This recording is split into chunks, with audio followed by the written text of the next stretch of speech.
अजीज दोस्तों, अस्सलाम वालेकुम, नमस्ते, सत श्री अकाल, गुड आफ्टरनून। अजीज दोस्तों, आप लोगों की इतनी मेरे पास मैसेजेस आए कि पुष्पेंद्रा जी को आप क्यों नहीं लेके आ रहे, पुष्पेंद्रा जी को क्यों नहीं लेके आ रहे। तो आज हमारे दरमियान पुष्पेंद्रा जी काफी दिनों बाद हैं। नमस्कार पुष्पेंद्रा जी, और आपका स्वागत है आज के प्रोग्राम में।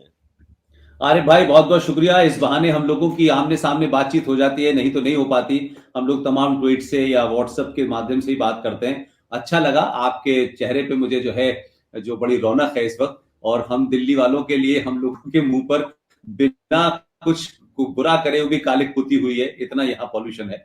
और ऐसे में आपने, मतलब मैं बहुत समय से बोल भी नहीं रहा था इस तरीके से, लेकिन आपने मुझे बुला के वो जो मोनोटोनी थी वो टूट गई।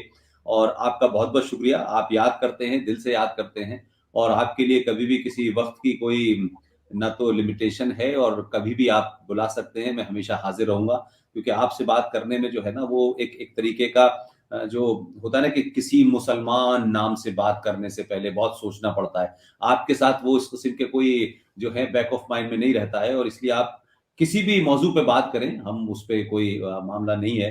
तो मैं चाहता हूं कि आप अपनी बात शुरू करें, और मैं उसके लिए तैयार हूं।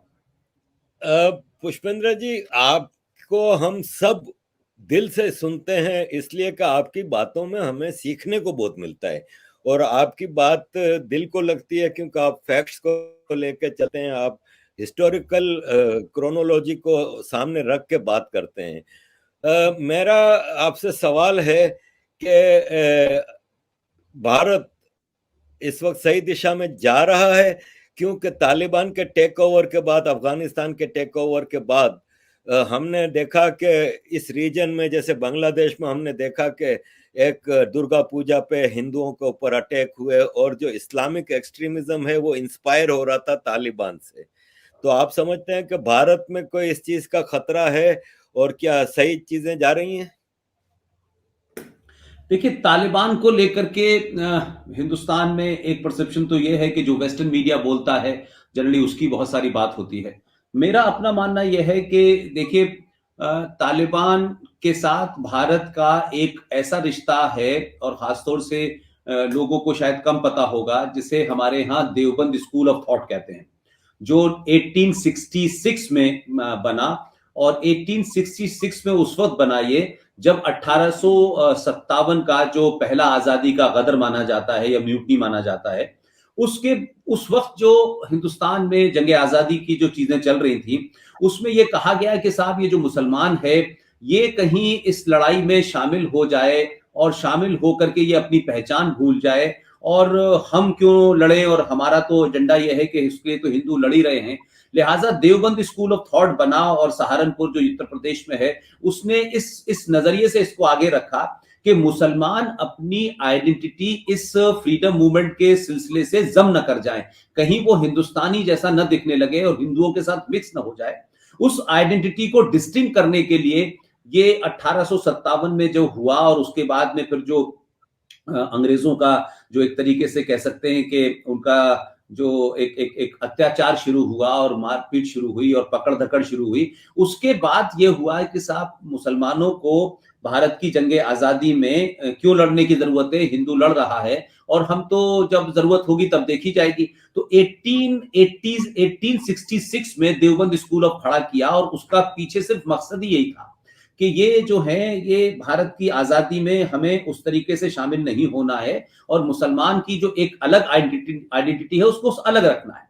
और उसके बाद में यही वो स्कूल है जिसे तालिबान स्कूल ऑफ थॉट कहा जाता है हमारे यहाँ। और यहां से तालिबानों का रिश्ता बहुत पुराना है। जिस वक्त वहां तालिबान की हुकूमत में थी, उस वक्त में एक मीडिया हाउस में काम करता था।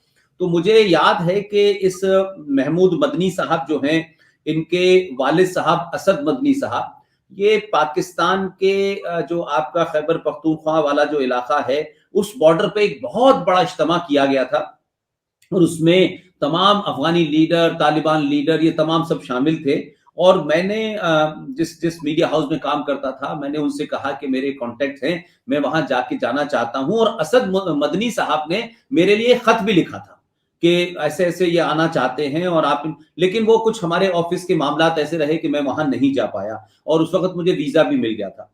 तो आप ये देखें कि तालिबान के जितने भी लिंक थे हिंदुस्तान में वो सहारनपुर से थे, और जितना भी हमने उस जमाने कवरेज किया वो तमाम सारे लोग इन्हीं कॉन्टेक्ट के जरिए किया।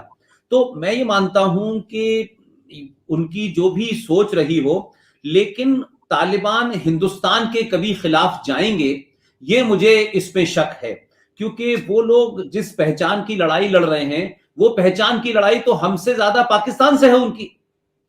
और वो इसलिए है कि खैबर पख्तूनख्वा जो पहले आपके यहाँ एनडब्ल्यूपी कहलाता था, उस वक्त मुझे याद है कि जब भारत पाकिस्तान बना और पाकिस्तान की पहली असेंबली कराची में हुई और लियाकत अली खान साहब ने जब उसको एड्रेस किया, तो उन्होंने कहा कि इस ऐवान में जो गद्दार है पाकिस्तान का उसको बाहर निकाला जाए। तो वो उन्होंने खान अब्दुल गफ्फार खां के लिए कहा और वो बेचारे रोए भी। तो खान अब्दुल गफ्फार खां जिस वक्त मुल्क भी डिवाइड हो रहा था, तब भी उन्होंने नेहरू जी से, गांधी जी से, इन सब लोगों से ये कहा था कि आप हमें भेड़ियों के हवाले कर रहे हैं, आप हमें बचा लीजिए और हम आपके साथ मिलना चाहते हैं और हमारा आपसे दूसरा रिश्ता है। तो आप अगर उस बैकग्राउंड को देखें, उस पस मंजर को देखें, तो पठान की इज्जत हिंदुस्तान में और पठानों को लेकर के हिंदुस्तान में बहुत एक पॉजिटिव राय है, बहुत एक बेहतर राय है और बहादुर राय मानी जाती है। और शायद ये इस तरफ लोग इग्नोर करते हैं, जानना नहीं चाहते।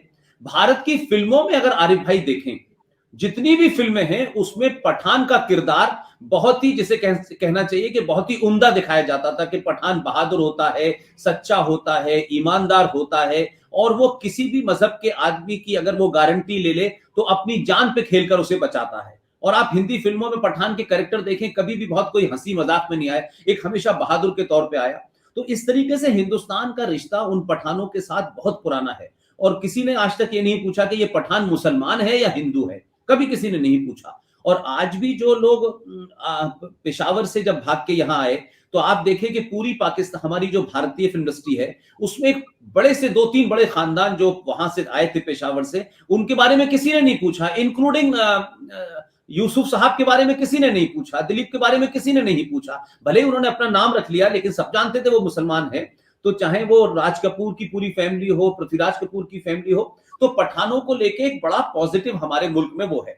यही ये जो इस वक्त जो आपने बात कही है, ये मैं समझता हूं कि इसको मैं उस कॉन्टेक्स्ट में देखता हूं, हिस्टोरिकल कॉन्टेक्स्ट में देखता हूं कि जितने भी अफगानिस्तान में मिनिस्टर हुए, चाहे वो अब्दुल्ला हुए या जितने भी थे, वो सब हिंदुस्तान में थे, वो सब यहीं रहे, यहीं पले बढ़े। उसके बाद में फिर वो वहां चले गए। और आपको याद होगा कि जिस वक्त वहां एक खूनी जैसे कह लीजिए क्रांति हो रही थी, और वहां जब नजीबुल्लाह को आपने टेलीफोन के पोल पे लटका दिया था, तो मुझे याद है कि यहाँ हिंदुस्तान में एक कॉलोनी है जिसको एशियन गेम्स विलेज कहते हैं। और आप सोचिए कि ये 79 की बात बता रहा हूं मैं, और जब उनको लटकाया गया तो पता ही चला कि नजीबुल्लाह साहब की पूरी फैमिली हिंदुस्तान के उस एशियन गेम्स विलेज में रहती थी। किसी दुनिया को नहीं पता था, हिंदुस्तानियों तक को नहीं पता था। तो ये रिश्ते उस दौर से हैं।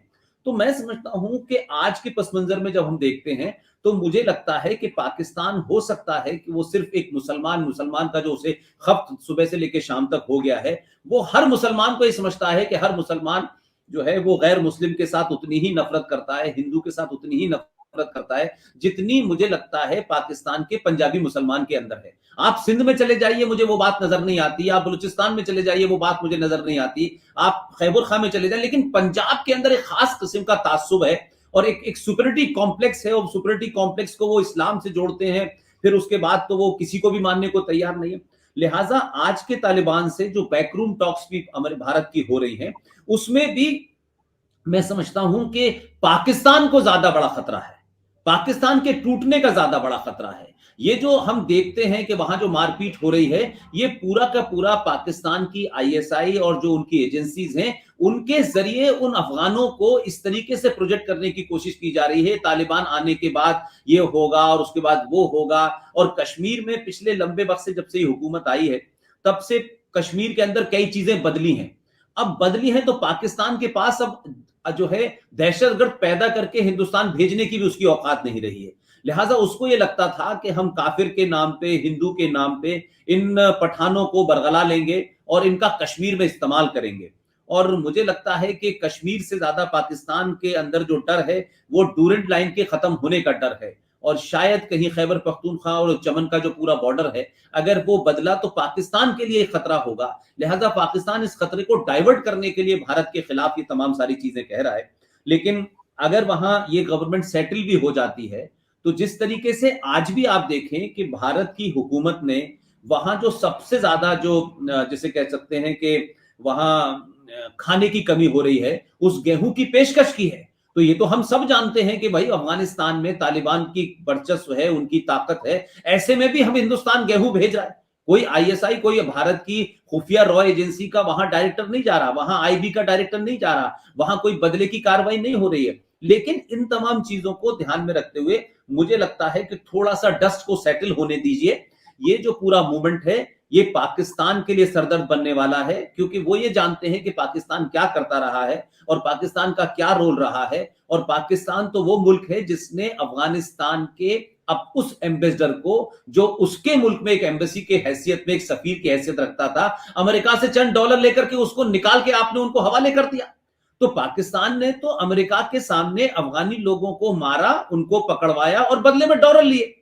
तो ये कोई नई बात नहीं है। लिहाजा मैं अभी भी मानता हूं कि जैसी थोड़ा डस्ट सेटल होगी, ये जो हुकूमत, भारत के लोग जो समझते हैं, शायद उसमें एक बहुत बड़ी वजह ये भी है कि हम जो है वो बहुत इमीडिएट चीजों से राय बनाते हैं। उस हिस्टोरिकल बैकग्राउंड में अगर हम जाएं, और हम ये समझते हैं कि तालिबान की हुकूमत के बाद भी आप देखिए कि जब वहां नॉर्मलाइजेशन हुआ, तो चाहे वहां की पार्लियामेंट का मामला हो, सड़कों का मामला हो, तो अगर भारत की तरफ से ये होता कि साहब ये तालिबान लोग हैं, और भारत की हुकूमत को या खुफिया एजेंसी को भी पता होगा कि वहां तालिबान अभी भी एग्जिस्ट करते हैं या नहीं करते हैं, लेकिन इसको डाइवर्ट करने की कोशिश हो रही है, और डाइवर्ट करके किसी तरीके से हिंदुस्तान के अंदर ये माहौल बनाया जाए। और कुछ हिंदुस्तान के जाहिल और बदअक्ल लीडरों ने भी इसको हवा देने की कोशिश की है।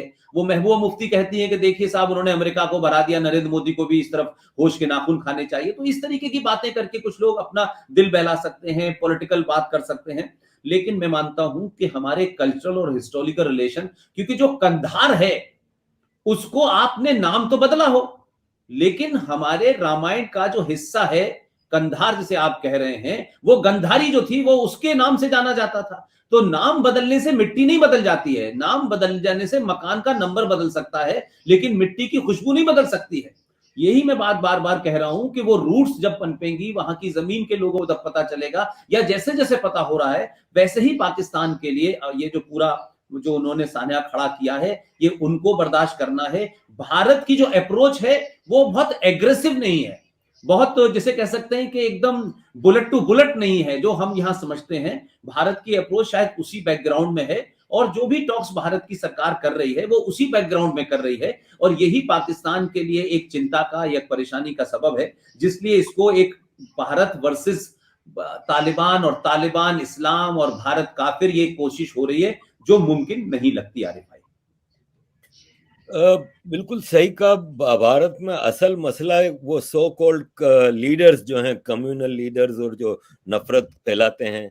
इसी हवाले से एक बातचीत चल पड़ी है कि भारत में हिंदुत्व एक्सट्रीमिज्म बहुत बढ़ रहा है, और राहुल गांधी साहब ने कहा कि हिंदुइज्म तो अच्छा है लेकिन हिंदुत्व बहुत खराब है। और आपके एक अजीम फॉरेन मिनिस्टर रहे हैं, minister of state Salman Khurshid साहब, वो तो अपनी किताब में ये तक कह रहे हैं कि RSS is equal to ISIS and Boko Haram. Boko Haram तो लाइन से क्रिश्चियनों को बिठा के सर काट देती है, आईएसआईएस तो आपके सामने है कि 70,000 तो खाली पाकिस्तान में इन लोगों ने मार दिए हैं। तो सर, आप इसको कैसे देखते हैं? क्या हिंदुत्व और हिंदुइज्म को आप सेपरेट कर सकते हैं? और क्या हिंदुत्व इज इक्वल टू वो आईएसआईएस? देखिए सलमान साहब पढ़े लिखे आदमी हैं, ऑक्सफोर्ड से पढ़ के आए हैं। माशाल्लाह वो हिंदुस्तान में उस खानदान से ताल्लुक रखते हैं जो ये नहीं कह सकते कि साहब जिन्हें मुसलमान होने की वजह से इस मुल्क ने कुछ नहीं दिया और उनके साथ बहुत सारा ऐसे काम किए जिससे उनकी तकलीफें हैं और उस तकलीफ की वजह से कह रहे हैं। उनके नाना हिंदुस्तान के प्रेसिडेंट थे, उनके नाना अलीगढ़ मुस्लिम विश्वविद्यालय के वाइस चांसलर थे, उनके वालिद साहब देश की इस कांग्रेस हुकूमत में कई वजारतों में रहे, कर्नाटक के गवर्नर रहे, खुद सलमान खुर्शीद साहब विदेश मंत्री रहे, कॉमर्स मिनिस्टर रहे। और मैं समझता हूं कि बड़े ज़हीन लोग हैं और ये जानते हैं कि अंग्रेजी में कब क्या वर्ड बोलना चाहिए और कब किस वर्ड की इंपॉर्टेंस है। ये वो सेकुलर लोग हैं जो जिनके खानदानों में शादियां मिक्सअप हुई हैं, लेकिन ये बहुत सोच समझ के बोलते हैं और ये अपने नफे नुकसान को ध्यान में रख के बोलते हैं। लिहाजा सलमान खुर्शीद के बारे में तो ये कहा जाता है कि एक बार उत्तर प्रदेश में ये हुआ कि कांग्रेस पार्टी के बहुत बुरे हाल थे, मुझे याद है। तो किसी ने कहा कि भाई वहां किसी को मुसलमान को आप अध्यक्ष बनाएं या सदर बनाएं उत्तर प्रदेश का, तो वहां माहौल अच्छा बन सकता है। तो खुद कांग्रेसियों ने कहा, उसके बाद फिर सलमान खुर्शीद को वहां का प्रेसिडेंट बना दिया गया। तो बोले हमने तो बोला था मुसलमान को बनाए, इन्होंने सलमान को बना दिया है। तो सवाल ये है कि सलमान खुर्शीद के मुसलमान होने और उनके मुसलमान आइडेंटिटी की मैं उससे ज्यादा नहीं कुछ कह सकता, लेकिन सलमान साहब बहुत, जिसे कहना चाहिए, बहुत महीन आदमी है, बहुत शार्प आदमी है और वो अपने अल्फाजों से, क्योंकि ऑक्सफोर्ड से आए हैं तो माशाल्लाह उनकी इंग्लिश और मुसलमानों के मुकाबले बेहतर है, ओवैसी से बेहतर है, आजम खान से बेहतर है, अजमल खान से बेहतर है। आपको याद होगा कि 1984 में मोहतरमा इंदिरा गांधी का जब कत्ल हुआ, और कत्ल ये 31 अक्टूबर मेरा ख्याल है कि 1984 में हुआ, और उसके बाद फिर जिस तरीके से सिखों के खिलाफ जो मारपीट हुई, कत्ल गारत हुई, पूरे देश में हुई, दिल्ली में हुई, आप जरा इन चीजों की तरफ ध्यान दीजिएगा। और उस कत्लो गारत होने के चंद महीनों बाद सलमान खुर्शीद साहब ने एक किताब लिख दी साहब, और वो किताब लिख दी, और किताब लिख के उन्होंने जो बात कही उसको अगर मैं अपनी नुक्ते नजर से देखता हूं तो मैं समझता हूं कि सलमान साहब ने बहुत खूबसूरती से, बहुत शातिर तरीके से, बहुत महीन तरीके से एक बड़े मामले को डाइवर्ट करके कैसे उसको छुपाया जा सकता है, ये इन्होंने काम किया। उस किताब का नाम था India at home, the reinstatement of Indian Muslim, ये किताब का नाम था। इसके सफा नंबर 141 141 पर, 141 141 पर सलमान खुर्शीद साहब, किताब का नाम है India at home, the reinstatement of Indian Muslim.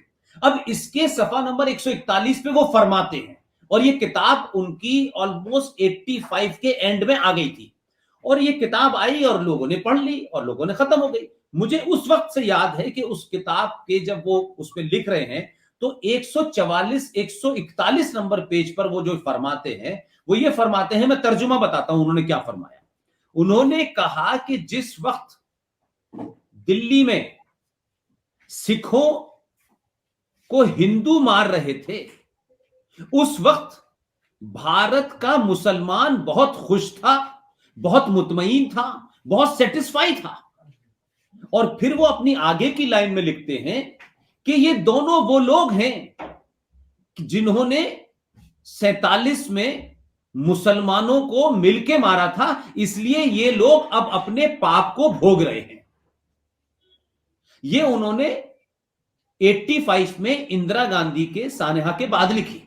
अब आपने इसके पीछे की सारी पॉसिबिलिटीज को कवर अप कर दिया। अब मैं दूसरी सवाल है, ये मैं अभी अभी आजकल अपने अपने डिस्कोर्स में ये बात रखता हूं, क्योंकि ये जरा सा आपके जो व्यूअर हैं, क्योंकि उनकी रीच दूसरी है और वो इंटरनेशनल है, इसलिए मैं कहना चाहता हूं कि आरिफ भाई, किसी हिंदुस्तान या दुनिया की किसी कैपिटल के अंदर यकायक एक तरफा मैसेकर हो, एक तरफा मारकाट हो, और मारकाट करने वालों को में 3.5 से 4 हजार लोगों का कत्ल हो जाए, और जमीन पे एक भी गुंडा, एक भी बदमाश न पकड़ा जाए, 5 साल बाद भी न पकड़ा जाए, 6 साल बाद भी न पकड़ा जाए, और पड़ोस पड़ोस के लोग जो सब जानते हैं वो कह रहे हैं कि साहब हमें तो किसी ने नहीं मारा, तो फिर ये मारने वाले कौन थे, कहां से आए थे, कौन लोग थे ये कि 3,500 सिखों का जिन्होंने कत्ल किया, उसमें से जमीन पे एक भी कातिल नहीं पकड़ा गया। हाँ, कुछ कांग्रेस के लीडर्स को यह कहते कहा पकड़ा गया कि इन्होंने प्रवोक किया था, चाहे उसमें एचकेएल भगत साहब हो, धर्मदास शास्त्री हो, जो अब नहीं है, बहुत हो चुके हैं वो लोग, लेकिन सज्जन कुमार और जगदीश टाइटलर का ये दो नाम आता है, बात खत्म हो जाती है। तो जगदीश टाइटलर ने या सज्जन कुमार ने जमीन पे तो नहीं मारा, भीड़ को प्रवोक किया होगा, यहां तक भी मान लेता हूं, लेकिन जमीन पे भाई दिल्ली की पुलिस ने एक भी आदमी को नहीं पकड़ा, नॉट ए सिंगल। कोई नहीं पकड़ा गया।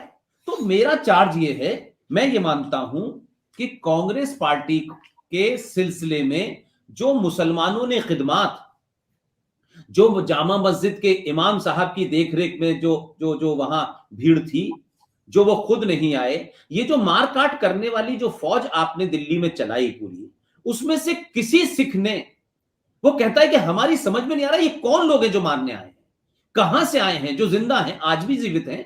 और कईयों ने बहुत सारे बयान दिए कि हमने किसी को पहचानते तक नहीं है, ये कौन कहां से आए थे, हमारे तो आस पड़ोस में सारे हिंदू थे, उन्होंने बचाने की कोशिश की, तो फिर ये किसने मारा।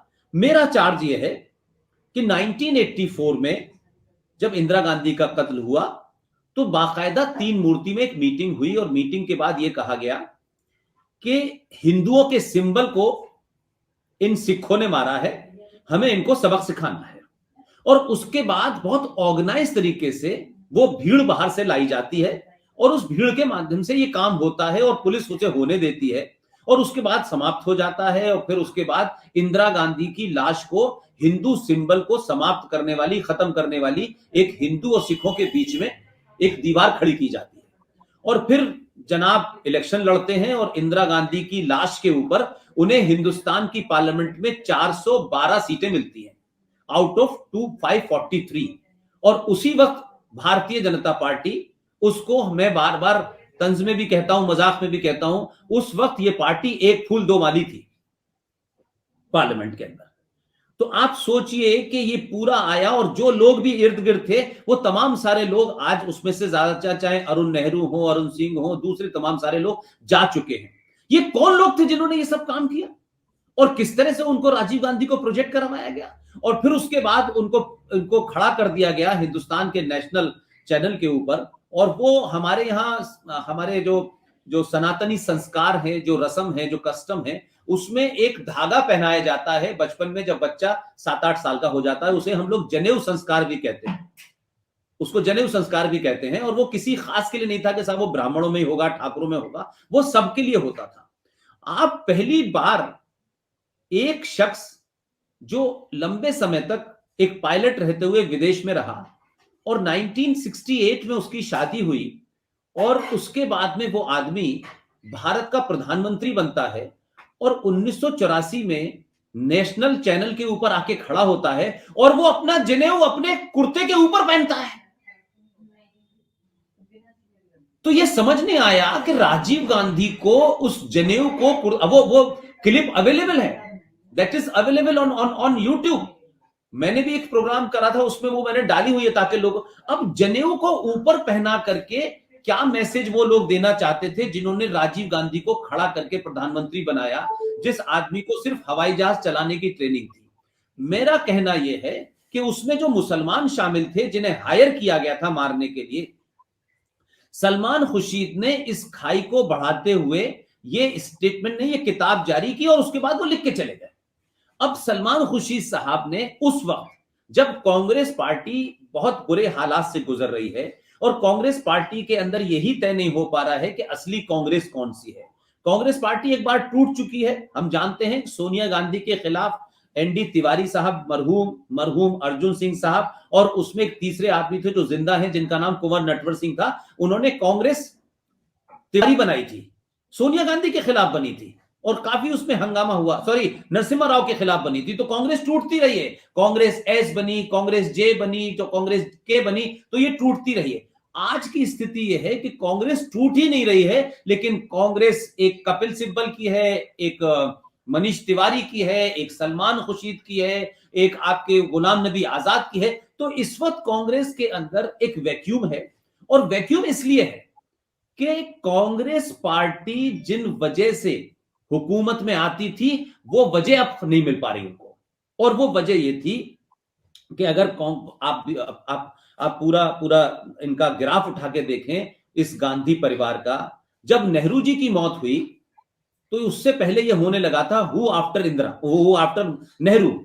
तो उस वक्त सोच समझ करके लोग, उस वक्त भी कांग्रेस 2 हिस्सों में टूटी, खूब झगड़ा हुआ और एक ऐसे कमजोर आदमी को जो बहुत, जिसे कहना चाहिए आर्थिक रूप से बहुत मजबूत नहीं था, बहुत सामाजिक रूप से बहुत मजबूत नहीं था, लेकिन उसकी ईमानदारी के ऊपर कोई शक नहीं था, तो उस आदमी को आपने उस हिस्से को भरने के लिए कि इंदिरा गांधी को थोड़ा टाइम मिल जाए, और सबने मिलकर लाल बहादुर शास्त्री को आपने बनाया। फिर लाल बहादुर शास्त्री की हत्या कैसे हुई वो पूरा देश जानता है, उस पर फिल्में बन चुकी। और फिर इंदिरा गांधी आ गई, और इंदिरा गांधी बनी, और इंदिरा गांधी की लाश पे राजीव गांधी बने, और उसके बाद से नेहरू फैमिली का कोई आदमी अभी तक प्राइम मिनिस्टर नहीं बना है।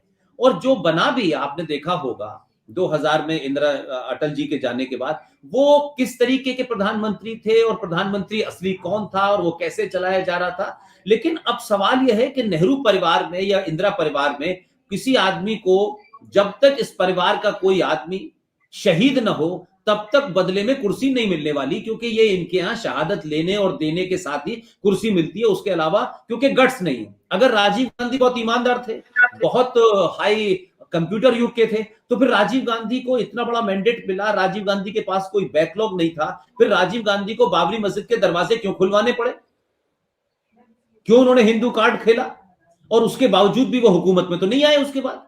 तो फिर राजीव गांधी की डेथ हो गई, तो राजीव गांधी की डेथ के बाद से ये पूरा मामला खत्म हो गया। अब बात सलमान साहब पे आता हूं। सलमान साहब ने जो लेटेस्ट किताब लिखी है, उसके बाद में अभी आपने देखा होगा 2 दिन पहले अभी एक किताब आने वाली है 26/11, जो हमारे यहाँ हुआ, जो आपके यहाँ से पाकिस्तान से जो लोग आए और वो पूरा जो मुंबई में हमला हुआ, उस डेट को एक किताब रिलीज होने वाली है, वो मनीष तिवारी साहब लिखी है। उन्होंने भी उसमें छोड़ दिया, उन्होंने भी उसमें एक एजेंडा दे दिया है कि Manmohan Singh was totally incompetent and he was not decisive, उनको डिसीजन लेना चाहिए था, नहीं लिया। तो ये सडनली जो ज्ञान प्राप्त हो रहा है कांग्रेसियों को किताबों के माध्यम से, ये ऐसे ही नहीं हो रहा है। इनको लगने लगा है कि जो एक बड़ा अपोजिशन पार्टियों की जब भी हुकूमत बनी, चाहे उसमें कांग्रेस का कोई प्रधानमंत्री हो या कांग्रेस का ना हो, उनके पास डोर पावर की हमेशा कांग्रेस के पार रहती थी। चाहे लालू के साथ, मुलायम के साथ, माया के साथ जब भी बनाई तो कांग्रेस उसको हैंडल करती थी, कांग्रेस डिसाइसिव होती थी। आज कांग्रेस की पोजीशन ये हो गई है कि कांग्रेस की स्टेट में भी हुकूमत ना के बराबर है, 1-2 में बची है।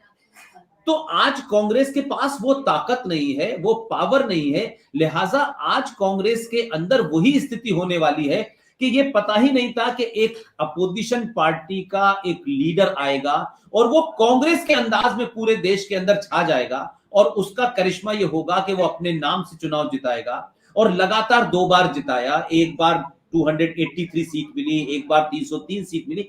इस पावर ने अब उसको हिंदुत्व ये नहीं है, हिंदू आतंकवादी है, ये तमाम नैरेटिव चलाए 26/11 में, इसीलिए गए थे ताकि आरएसएस को डिमोलाइज किया जाए, हिंदू को डिमोलाइज किया जाए, हिंदू के अंदर एक ऐसा माहौल पैदा किया जाए कि जो अच्छा पढ़ा लिखा हिंदू है वो देखिए इन हिंदूवादी ताकतों के साथ नहीं। तो 26/11 की तैयारी तो पूरे तौर पर इसी एजेंडे के साथ की गई थी। उसमें भारत का उस वक्त का होम मिनिस्टर शामिल था। और ये खुलासा मैं इसलिए कह रहा हूं कि हमारे दोस्त, मेरे गुरु कर्नल आरएस सिंह साहब ने एक किताब लिखी है, नो द एंटी नेशनल। इसमें पूरा एक चैप्टर है, उसमें अरे भाई उसका एक चीज का गवाह मैं भी हूं। और ये पूरा आप देखें, इसकी टाइमिंग देखें, ये नवंबर में की जा रही है, ये 2000 नवंबर से की बात है, सॉरी 2009 की बात है, और नवंबर का महीना चल रहा है। आप सोचिए कि उस वक्त किया जा रहा है जिसके कई महीने बाद चुनाव होना था। 2009 में चंद 4-5 महीने बाद चुनाव होना था। और भारत का जो सिक्योरिटी एपरेटस होता है, जो इंटरनल सिक्योरिटी एपरेटस होता है, वो पूरा का पूरा पाकिस्तान में बैठा हुआ था। 24 नवंबर 25 नवंबर की 2 दिन की डेलीगेशन टॉक्स होनी थी, और ये टॉक्स 4 महीने पहले तय की गई। और भारत का जो होम सेक्रेटरी, जिसे इंटरनल सिक्योरिटी का सबसे बड़ा, यानी होम मिनिस्टर के बाद सबसे बड़ा आदमी माना जाता है, जो अंदर खाने कोई बात हो जाए तो उसको सारी चीजों को, वो खुद नंबर 2, नंबर 3 और उसमें आईबी के अधिकारी सारे के सारे इस्लामाबाद गए थे। 24-25 तारीख की मीटिंग होनी थी।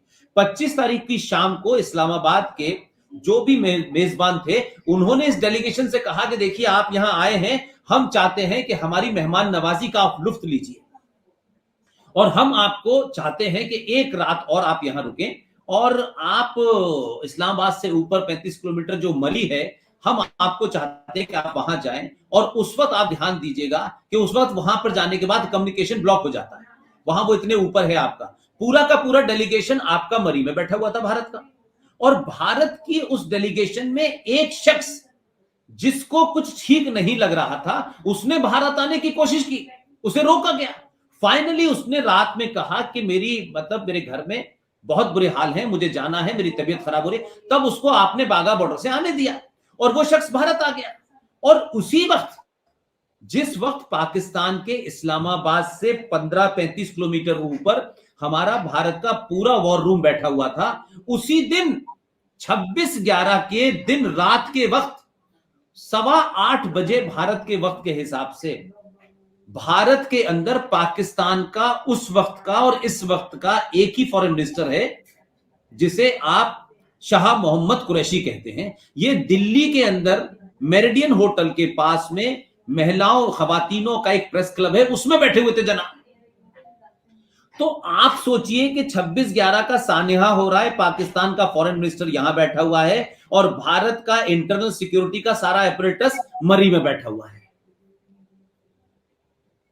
तो आप ये मान के चलें कि ये कोई नई बात नहीं है कि हमारे यहां आज चुनाव को लेकर के किस किस तरीके की चीजें की जा रही हैं। लिहाजा सलमान खुर्शीद साहब ने जब ये कहा कि बोको हराम और आईएसआई से आपने जब हिंदुत्व को जोड़ा और कहा हिंदुत्व क्या है, अब मैं क्या ये कहूं कि आरिफ साहब एक अच्छे शख्स हैं और आरिफ साहब की शख्सियत क्या है।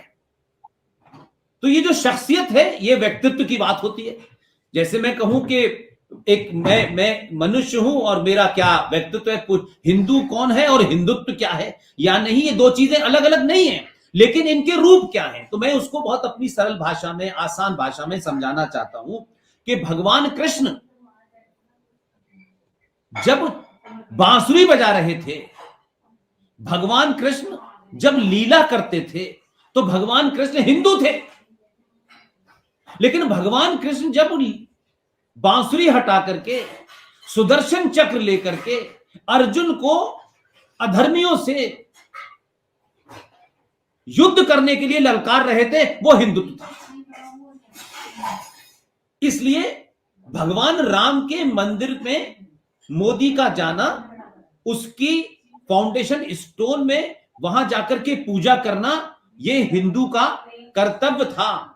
लेकिन वही मोदी बालाकोट में घुस करके आतंकवादियों को मारता है, यह हिंदुत्व है। इससे सिंपल मैं नहीं कह सकता। तो हम सलमान खुर्शीद को समझें कि सलमान खुर्शीद साहब जिस वक्त भारत के अंदर समझौता एक्सप्रेस में बम फटे और काफी लोग मारे गए और उसके बाद उसमें एक पाकिस्तानी पकड़ा गया, उस पाकिस्तानी को आपने छोड़ दिया और उसके लिए आपने एक गरीब, बहुत ही जिसे कहना चाहिए जिसके तन पे दो कपड़े भी नहीं थे, असीमानंद को पकड़ के डाल दिया कि इसने बम रखे थे। जो आदमी कलकत्ता में रहता है, इसे क्या कहते हैं सलमान खुर्शीद, ये बताएं।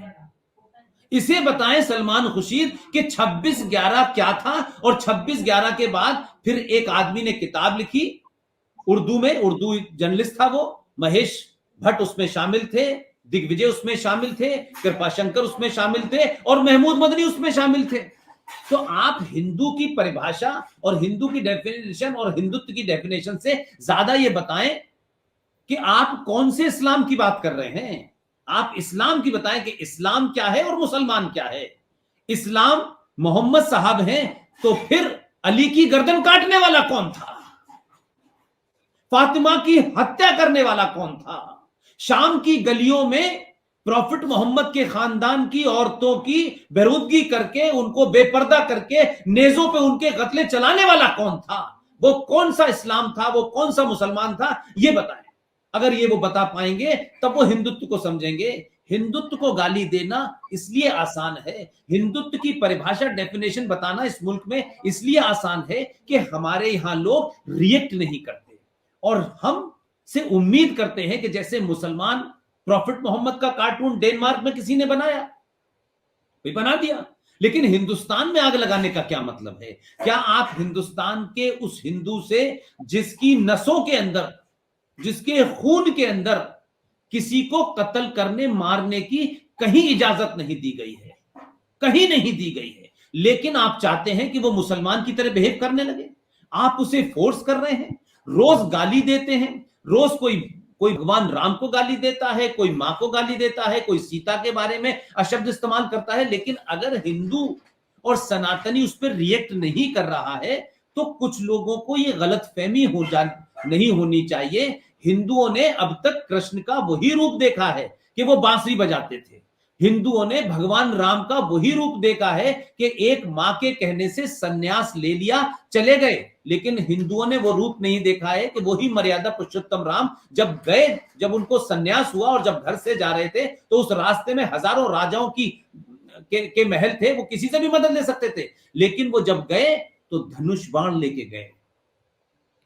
ऐसे मुसलमान लीडरों को जो हिंदुस्तान में हैं, हिंदुस्तान के बाहर हैं, वो कहीं भी दुनिया में हैं, हिंदुस्तान के सनातनी हिंदू के तहम्मुल का कोई इम्तिहान न ले। ये ध्यान रखें कि जब तहम्मुल टूटेगा तो महाभारत होगा। तहम्मुल टूटेगा तो भगवान राम और उनकी पत्नी को लेने के लिए पूरी लंका सोने की जल जाएगी, कोई मानने वाला नहीं होगा। इसलिए हिंदुओं के अंदर जो जो उनका उनका जो एक ड्राइव है, जो उनका जिसे कह सकते हैं इंस्पायरेशन है, वो आज भी मर्यादा पुरुषोत्तम राम की तरह बात करते हैं, वो आज भी भगवान कृष्ण की तरह बांसुरी बजा रहे हैं। लेकिन भारत का बहुसंख्यक मेजॉरिटी, अक्सरियत में रहने वाला हिंदू हिंसक न हो, वायलेंट ना हो, ये हिंदुस्तान की माइनॉरिटी की जिम्मेदारी है। अगर वो होगा तो फिर आप महफूज नहीं होंगे, फिर देश की पुलिस आपको नहीं बचाएगी, फिर हिंदू पुलिस भी होगी, हिंदू आर्मी भी होगी, हिंदू ब्यूरोक्रेट भी होगा, एसएसपी भी होगा और डीएम भी होगा। लिहाजा सलमान खुर्शीद साहब ने अपने कैरियर के लिए, अपने आप को लाइमलाइट में लाने के लिए, कांग्रेस की हालत खराब होने की वजह से जो कांग्रेस में इंटरनल रिफ्ट है उसको डाइवर्ट करने के लिए ये तमाम बयान अगर आप दे रहे हैं तो आपका सियासी मकसद हो सकता है।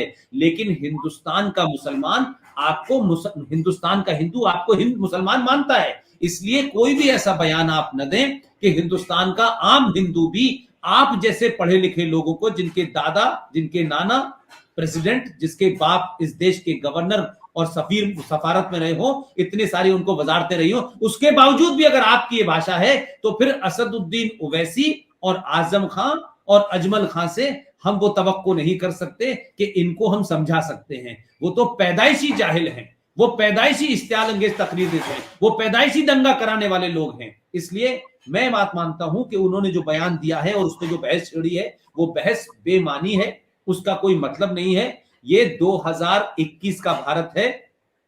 जिस हिंदू को आज ये पता चल गया है कि उसे किस तरीके से इस मुल्क की तारीख गलत पढ़ाई जा रही है, गलत चीजें बताई जा रही हैं, गलत नरेटिव बताए जा रहे हैं, इसलिए गली गली मोहल्ले मोहल्ले इस सोशल मीडिया ने लोगों को बड़ा अवेयर किया है। दुनिया में क्या हो रहा है, अमेरिका में क्या हो रहा है, फ्रांस में क्या हो रहा है, ये सबको पता है। लिहाजा आज ऐसा नहीं होगा कि आप कोई हल्की बात कहेंगे और निकल जाएंगे, लोग रिएक्ट नहीं करेंगे। और रिएक्ट करेंगे तो जो भी जिसकी समझ में आएगा, चाहे वो आपका कहीं मकान हो, उसको आग लगा देंगे। ये दिन बुरा वो दिन के लिए मैं खौफ खाता हूं कि कहीं ऐसा ना हो कि कहीं चलते फिरते लोगों को आग न लगा दी जाए, क्योंकि ये स्थिति आप उधर ले जा रहे हैं। लिहाजा सलमान खुर्शीद हो या दिग्विजय सिंह हो, इनको अपनी सियासी रोटियां सेकनी है, ये सेकें। इसलिए सरकारें आएंगी जाएंगी, मोदी से पहले भी लोग थे, मोदी के बाद भी लोग होंगे, मोदी कोई आखिरी नहीं है। लेकिन सरकारों के जाने के बाद समाज नहीं बदलता है। अगर समाज बदल गया है तो उससे खौफ खाइए, उससे डरिए कि अगर रिश्ता टूट गया पड़ोस में तो पुलिस नहीं बचाने आएगी, आपका काम तमाम हो जाएगा। आज जो भी कुछ है, जितने भी हालात खराब हैं, हिंदुस्तान का अकलियत मुसलमान ये नहीं कह सकता कि उसके पड़ोसी ने उसके घर में आग लगा दी, वो ये नहीं कह सकता। पड़ोसी ही सबसे पहले आता है। लिहाजा गिनती 25 करोड़ हो, आप रोज गाली दें, रोज हमें भड़काएं, रोज हमारे खिलाफ कुछ बोले और मोदी का नाम लेके आप हिंदुत्व को गाली दें। मोदी को गाली देने की छूट है क्योंकि डेमोक्रेसी है। मोदी का आपको विरोध करने की पूरी आजादी है क्योंकि वो हुकूमत में है। मोदी के लोग, मोदी की सरकार, मोदी की पार्टी उसका जवाब देगी। आम आदमी जवाब जितना दे सकता है देगा, लेकिन आम आदमी को, समाज में रहने वाले हिंदू को अगर आपने गाली दी तो आपको लोग घर तक नहीं छोड़ेंगे। जी। पुष्पेंद्र जी, मैं एग्जेजरेट नहीं करूं तो आप घंटों बोलते रहे, हम मतलब शॉकिंग उसमें सुनते रहे। Believe me, you are a blessing for this nation. आप लोगों की आंखें खोलते हैं। सर, इसी हवाले से एक सवाल है कि आजकल मैं देख रहा हूं कि काफी हफ्तों से जुम्मे की नमाज पे एक झगड़ा चल रहा है गुड़गांव में। और मैंने अपने एक दोस्त को गुड़गांव फोन किया। मैंने कहा यार, क्या वहां पे मस्जिदें नहीं है जो सड़कों पे और ओपन प्लॉट्स पे नमाजें पढ़ रहे हैं? तो उसने कहा बहुत सारी मस्जिदें हैं, ये सब साजिश है। वक्फ बोर्ड के बारे में उन्होंने बताया। तो जिम्मेदारी तो वक्फ बोर्ड की है ना, कि इतना सारा पैसा है इनके पास। तो हमने सुना है कि उनके पास काफी जमीनें भी हैं। तो कुछ बताएंगे कि ये गुड़गांव में क्या हो रहा है? अब सुना है कि एक हिंदू के गैराज में नमाज पढ़ी जा रही है, और दुनिया को ये पोर्ट्रे किया जा रहा है कि मुसलमान बेचारा इतना गरीब है इंडिया में कि उनके पास मस्जिद तक नहीं है। क्या कहना चाहेंगे सर? अरे भाई, सर्वे करा लें अगर हिंदुस्तान में, तो हिंदुओं के जो मंदिर होते हैं उसमें भगवान की मूर्ति रखने भर की जगह होती है। जो छोटे छोटे मंदिर होते हैं उसमें भगवान की 2 मूर्ति आ जाए और पंडित जी बैठ जाए, इससे ज्यादा जगह नहीं होती। लेकिन कोई मस्जिद ऐसी नहीं है जिसमें कम से कम 100 लोग नमाज ना पढ़ सकें। आप हिंदुस्तान में रेंडमली, आप तो क्योंकि आपकी रूट्स तो गुजरात में है, सारे मंदिर जो हैं वो अयोध्या नहीं है, सारे मंदिर काशी की तरह बड़े नहीं है। काशी में भी जो पूजा करने की जगह है, जो मेन पूजा है, वो तो छोटा सा है, उसमें 10 लोग भी घुसते हैं, एक दूसरे से टकराते हैं। तो हमारे यहां जो पूजा का कंसेप्ट है वो यही है। हमारे यहां 100 लोग 500 लोग एक साथ खड़े हो जाएं और वो नमाज पढ़ें, और उसके बाद में फिर जो हमारे इमाम साहब हो वो माशाल्लाह खुतबा भी इतना जबरदस्त दें कि लोग डर ही जाएं, बाप रे बाप, ऐसा खुतबा, वो भी इमाम साहब जो नमाज पढ़ा रहे हो, जो अल्लाह के ज्यादा नजदीक हैं, बगैर टेलीफोन के ही वो अल्लाह से रोज बात कर लेते हैं, रोज फरमान वहां से ले लेते हैं, क्या जायज है क्या नाजायज है रोज बताते हैं। तो हिंदुओं के मंदिरों के मुकाबले ये जो मस्जिदों की आड़ में, ये जो मजारों की आड़ में हिंदुस्तान में खुलेआम मुसलमानों की गुंडागर्दी चल रही है, इसको समझने की कोशिश करें। और इसको समझने के लिए आपको 2 चीजें समझना जरूरी है, और वो ये है कि आप ये देखें, याद करें इस बात को कि 1989, मैं दरअसल इसलिए पस मंजर बैकग्राउंड में देना चाहता हूं ताकि आपके जो व्यूअर हैं वो आज क्यों ऐसा हो रहा है उसको समझ सकेंगे, क्योंकि हम अगर तक आज की बात कर देंगे तो बैकग्राउंड नहीं पता चलेगी। 1989 में भारत के अंदर वीपी सिंह की हुकूमत थी, भारतीय जनता पार्टी सपोर्ट कर रही थी, उन्हीं के बल पे ये सरकार चल रही थी। भारत की एक कमजोर हुकूमत में पहली बार, आजाद भारत में पहली बार भारत का जो वजीर दाखिला होता है, सॉरी वजीर, मैं गलत कह रहा हूं, वो जो क्या बोलते हैं उसको, होम मिनिस्टर, वजीर दाखिला, वो पहली बार मुसलमान बना, और बहुत कमजोर सरकार थी। और इत्तेफाक से वो आदमी कश्मीर का था, महबूबा मुफ्ती के वालिद साहब थे। 2 दिसंबर को वहां उन्होंने ओथ ली, और 8 दिसंबर को, 8 दिसंबर 1989 को उनकी एक बेटी गायब हो गई कि साहब उसको अगवा कर लिया गया है, किडनैप कर लिया गया है, और ये पूरे देश में वहां पे उड़ गई। और साहब उसके बाद, ये बात मैं इसलिए कह रहा हूं कि इसको समझें, भारत में पहली बार 4 इंटरनेशनल टेररिस्टों को छोड़ने के लिए यह पूरा ड्रामा रचा गया, और उसके बाद आपको पता है किसे किसे छोड़ा गया, और उनकी बेटी वापस आ गई। और आप सोचिए कि 2 दिसंबर 1989 और 19 जनवरी 1990, अगर 2 दिसंबर से 19 जनवरी तक अगर हम दिन भी गिने तो कुल मिलाकर के 50 दिन होते हैं, सिर्फ 50 दिन।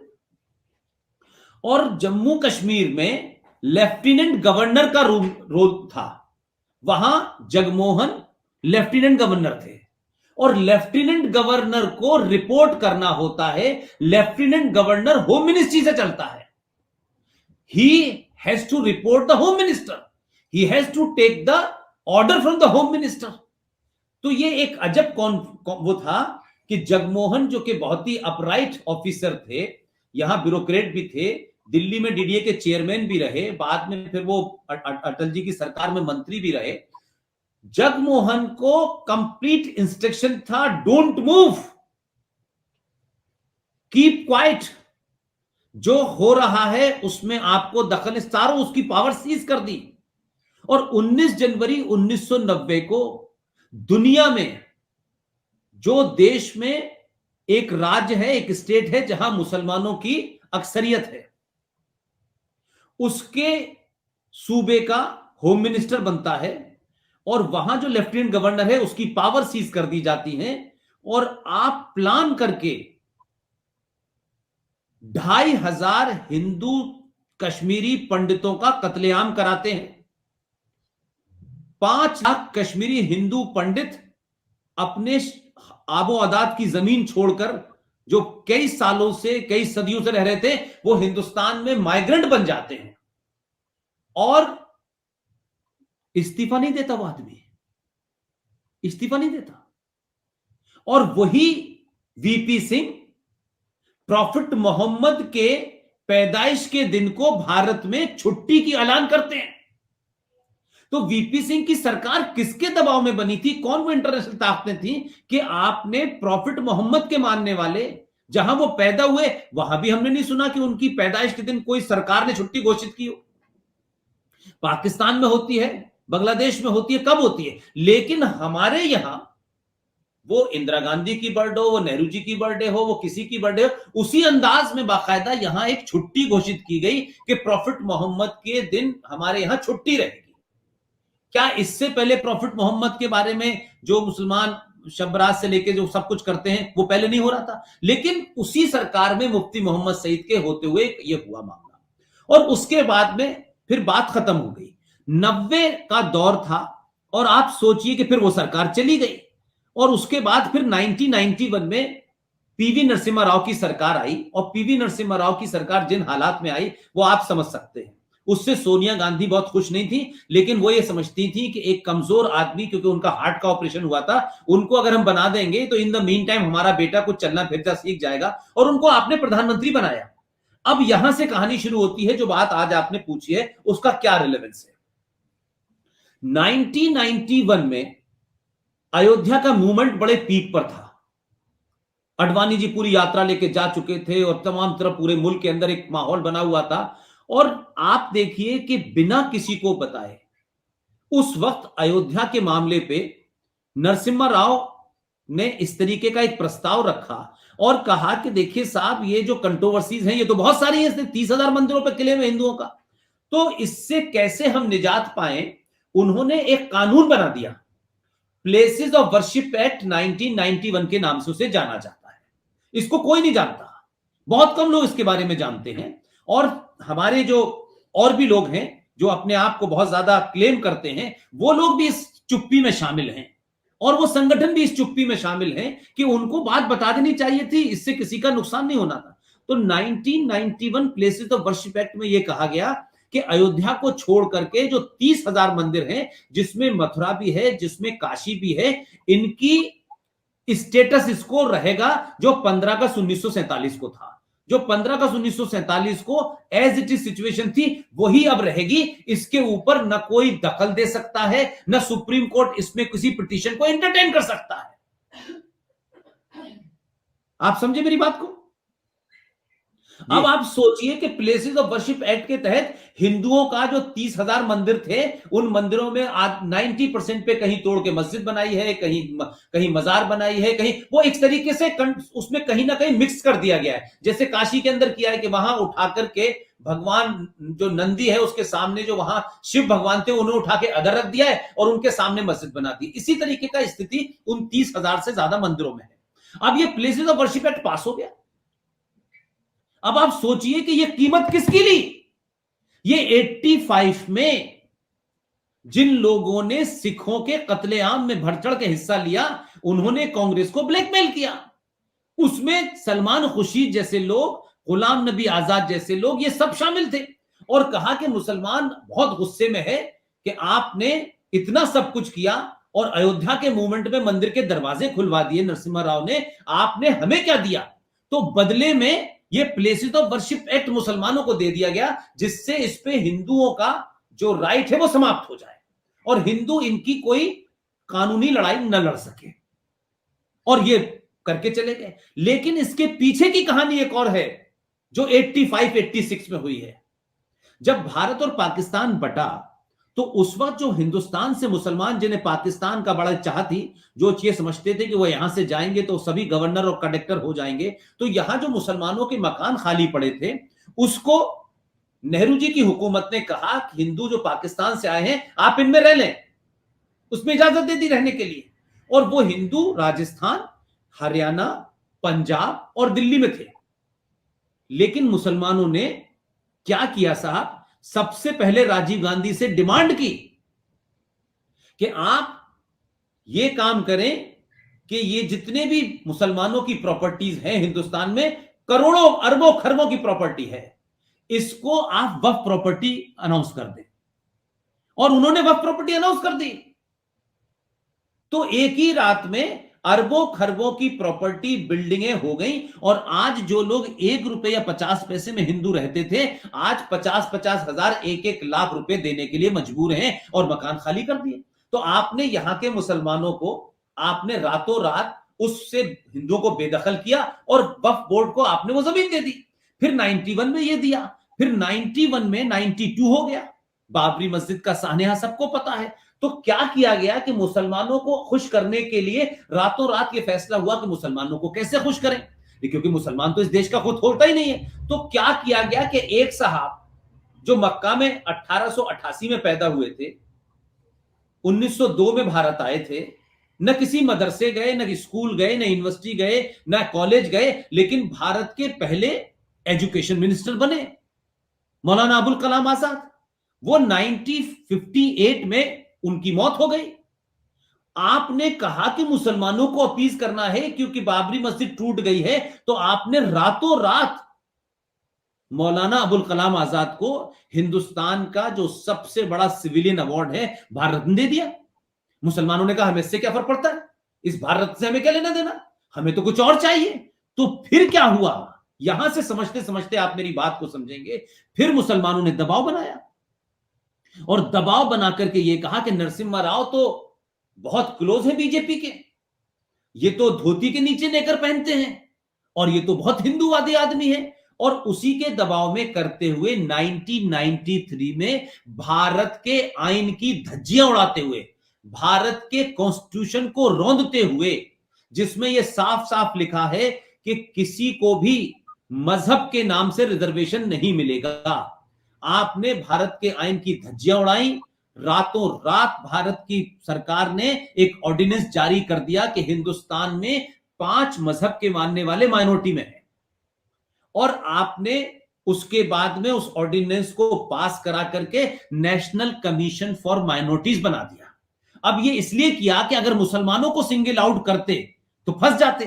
तो आपने पारसी, बौद्ध, सिख, क्रिश्चियन और मुसलमान, और जिस वक्त ये किया गया उस वक्त की सेंसस की गिनती ये कहती है कि हिंदुस्तान में उस वक्त 50,000 पारसी थे, 1% बौद्ध थे, 1.5% सिख थे, 3% ईसाई थे और 16% मुसलमान थे। तो आपने माइनॉरिटी कमीशन के नाम से अरबों खरबों का बजट बना करके आपने रूट आउट कर दिया कि मुसलमानों को वजीफे दो, मुसलमानों को इसमें छूट दो, उनको बिना इंटरेस्ट के लोन दो। आपने ये किया। तो आपने एक तरीके से हिंदुस्तान के आईन को ताक में रखा और बैकडोर से ये किया। लेकिन 1993 में ये हुआ, उस पर भी कोई नहीं बोला। फिर 94 आ गया। 1995 में एक बड़ा काम हुआ जिसकी तरफ मैं आपको लाना चाहता था। 1995 में जो अंग्रेजों ने एक एक्ट बनाया था 1923 में, वक्फ बोर्ड कानून बनाया था उन्होंने। और उस वक्त ये था कि ये जो प्रॉपर्टी है मुसलमानों की, ये मानते हैं अल्लाह को वक्फ कर दी है, इसकी देखरेख ये लोग करें और इसमें कोई दखल नहीं होगी। लेकिन उसको चचा नेहरू ने 1956 में अमेंड कर दिया था। 85 में उनकी बेटी के बेटे ने उस वक्फ प्रॉपर्टी बोर्ड के तहत करोड़ों की जमीन दे दी। फिर 1995 में उसमें क्लॉज डाले गए, उसको और ड्रैकोनियन बना दिया गया और यह कहा गया कि जो वक्फ प्रॉपर्टी बोर्ड है इसका सिर्फ इतना ही करना है, जिसको 2013 में जाके कानून बना दिया पार्लियामेंट में पास होने के बाद। लेकिन आप इसको समझे ये क्या है वक्फ प्रॉपर्टी बोर्ड, जिसको बहुत लोग समझ नहीं पा रहे हैं। इस 1995 में यह कहा गया कि वक्फ प्रॉपर्टी बोर्ड को इस बात की ताकत दी जाती है कि भारत की प्राइवेट जमीन, पब्लिक जमीन, सरकारी जमीन, ट्रस्ट की जमीन, मंदिर की जमीन, यहां के हिंदुस्तान की किसी जमीन पे भी वक्फ बोर्ड अगर ये क्लेम करे कि ये जमीन वक्फ बोर्ड की है, तो वक्फ बोर्ड को उसके कागज नहीं दिखाने। और आप कागज दिखा नहीं सकते क्योंकि उनसे कागज नहीं। जिसकी जमीन है उसको कोर्ट जाने का भी इख्तियार नहीं है। वक्फ बोर्ड ये कह दे कि ये जमीन मेरी है और आपको नोटिस भी नहीं देगा। अरे भाई, अगर आपका नाम राम सिंह है और आप रह रहे हैं और वक्फ बोर्ड ने आपके मकान को ये कह दिया है कि वक्फ की जमीन है, तो वो ये कहेगा तो आपको नोटिफाई भी नहीं करेगा और वो नोटिस देने की आपको जरूरत भी नहीं है। वो लीगली मना है कि नोटिस, और आपको पता ही नहीं चला। और 3 साल के बाद आपको मालूम है कोर्ट क्या समझेगा उस कानून के तहत? आपको अपने ही मकान में कोर्ट कहेगा आप इनक्रोचर हैं। यह कानून का हिस्सा है। अब इस कानून को बना करके, उसको ताकत दे करके 2013 में जब नरसिम्हा राव चले गए, तो आप देखिए कि क्या क्या खेल हुआ है इस देश में। नरसिम्हा राव चले गए, अटल जी की सरकार आ गई। सॉरी, उसके बाद में फिर बीच में सरकारें आई है छोटी मोटी जो आई के गुजराल। 2005 में जैसे ही कांग्रेस पार्टी की सरकार आई, सबसे पहला काम क्या किया? क्योंकि मुसलमानों ने इंदिरा गांधी से कहा कि नरसिम्हा राव तो आरएसएस का गेम खेल रहे थे और हमने आपका साथ दिया। 2005 में पाकिस्तान के शहर लाहौर में एक आदमी जो पैदा हुआ था, लाहौर में एक साहब पैदा हुए थे, वो दिल्ली हाई कोर्ट के चीफ जस्टिस बने हुए थे, और दूसरे साहब पंजाब के चकवाल डिस्ट्रिक्ट में पैदा हुए थे, वो भारत के प्रधानमंत्री थे। एक का नाम था राजेंद्र सच्चर, जो दिल्ली हाई कोर्ट के चीफ जस्टिस से रिटायर हो चुके थे। दूसरे का नाम था मनमोहन सिंह। और दोनों ने मिलकर एक सच्चर कमेटी बनाई और यह कहा कि मुसलमानों की हालत बहुत खराब है और इनके पास ना बिजनेस है ना पढ़ाई है, इसलिए सच्चर साहब आप इसके ऊपर पूरे देश में एक सर्वे करें और रिपोर्ट दें। और वो रिपोर्ट कैबिनेट का फैसला नहीं थी, वो कोई कैबिनेट का फैसला, सोनिया गांधी के कहने पे मनमोहन ने ये किया और सच्चर साहब ने पूरी एक रिपोर्ट दे दी और कहा कि हिंदुस्तान के मुसलमान बिजनेस में बहुत पीछे हैं, उनकी हालत बहुत ही खराब है, उनको लोन दे, तमाम दुनिया जमाने की बातें की। और 2006 में वो रिपोर्ट लागू कर दी गई और करोड़, आज की डेट में सच्चर कमेटी का बजट 5,500 करोड़ है। ये सिर्फ मुसलमानों के लिए है। यानी माइनॉरिटी कमीशन में न बौद्ध को आपके पैसे की जरूरत है, न क्रिश्चियन को आपके पैसे की जरूरत है, न सिख आपसे पैसा लेते हैं, न पारसी लेते हैं, वहां भी टोटल बजट मुसलमान ही लेते हैं। और ये जो बनाया ये भी एक्सक्लूसिव बनाया। और ताज्जुब की बात यह है कि ये ना कैबिनेट का फैसला थी, न पार्लियामेंट में रिपोर्ट रखी गई। और तब से ये 2006 से सच्चर कमेटी के नाम पे 5,500 करोड़ रुपए की इमदाद मुसलमानों को बांटी जा रही है। तुम मदरसे खोलो, तुम जो दिल चाहे आईएएस बनो, पीसीएस बनो, वजीफे लो, दुकान के लिए फ्री लोन ले लो, ये सब काम हो रहे हैं। और 2013 में आपने वक्फ प्रॉपर्टी कानून बना करके इस राष्ट्र की इंच इंच जमीन पर मुसलमानों की इस एसोसिएशन, इस बोर्ड को वो ताकत दे दी है कि आज हिंदुस्तान की एक आसान सी आपको मिसाल बताऊं। लोग कहते हैं कि साहब ये बन गया था पुष्पेंद्र साहब 1995 में, लेकिन अभी तक तो कोई हमें ऐसी बात देखने को नहीं मिलती। इसलिए मैं उनके जहन को जोर नहीं डालना चाहता और आसान कर देता हूं उनका रास्ता। 2005 में वक्फ प्रॉपर्टी बोर्ड ने हिंदुस्तान में एक फ्रॉड जगह है जिसे लोग प्यार की निशानी कहते हैं, जिसे हम और आप ताजमहल समझते हैं, उस ताजमहल को वक्फ बोर्ड ने अपने कंट्रोल में ले लिया। कहा यह वक्फ की प्रॉपर्टी है। उस ताजमहल की देखरेख आर्कियोलॉजिकल सर्वे ऑफ इंडिया करता है, जो भारत सरकार का एक इंस्टीट्यूशन है। मेरे और आपके टैक्स के पैसे से उसकी रखरखाव होता है, लेकिन रखरखाव का पैसा मेरा जाएगा और पूरा उसके ऊपर जो करोड़ों रुपया कमाई है वो वक्फ बोर्ड को 2005 से जा रही है, और सुप्रीम कोर्ट में उसकी सुनवाई के लिए सरकार भीख मांग रही है।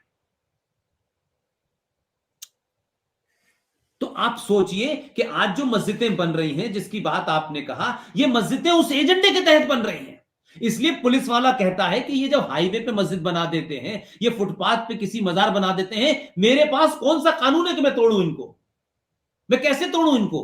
और ये साइलेंट हो रहा है, खामोशी से हो रहा है, पूरे देश में हो रहा है। और आंध्र प्रदेश हाई कोर्ट के एक जज के पास इसी वक्फ प्रॉपर्टी बोर्ड के तहत एक मुकदमा गया। उस मुकदमे को उस जज ने कहा मैं नहीं सुन सकता हूं, because it's a law passed by parliament, but मैं जानना चाहता हूं इसके जरिए कि इसमें है क्या।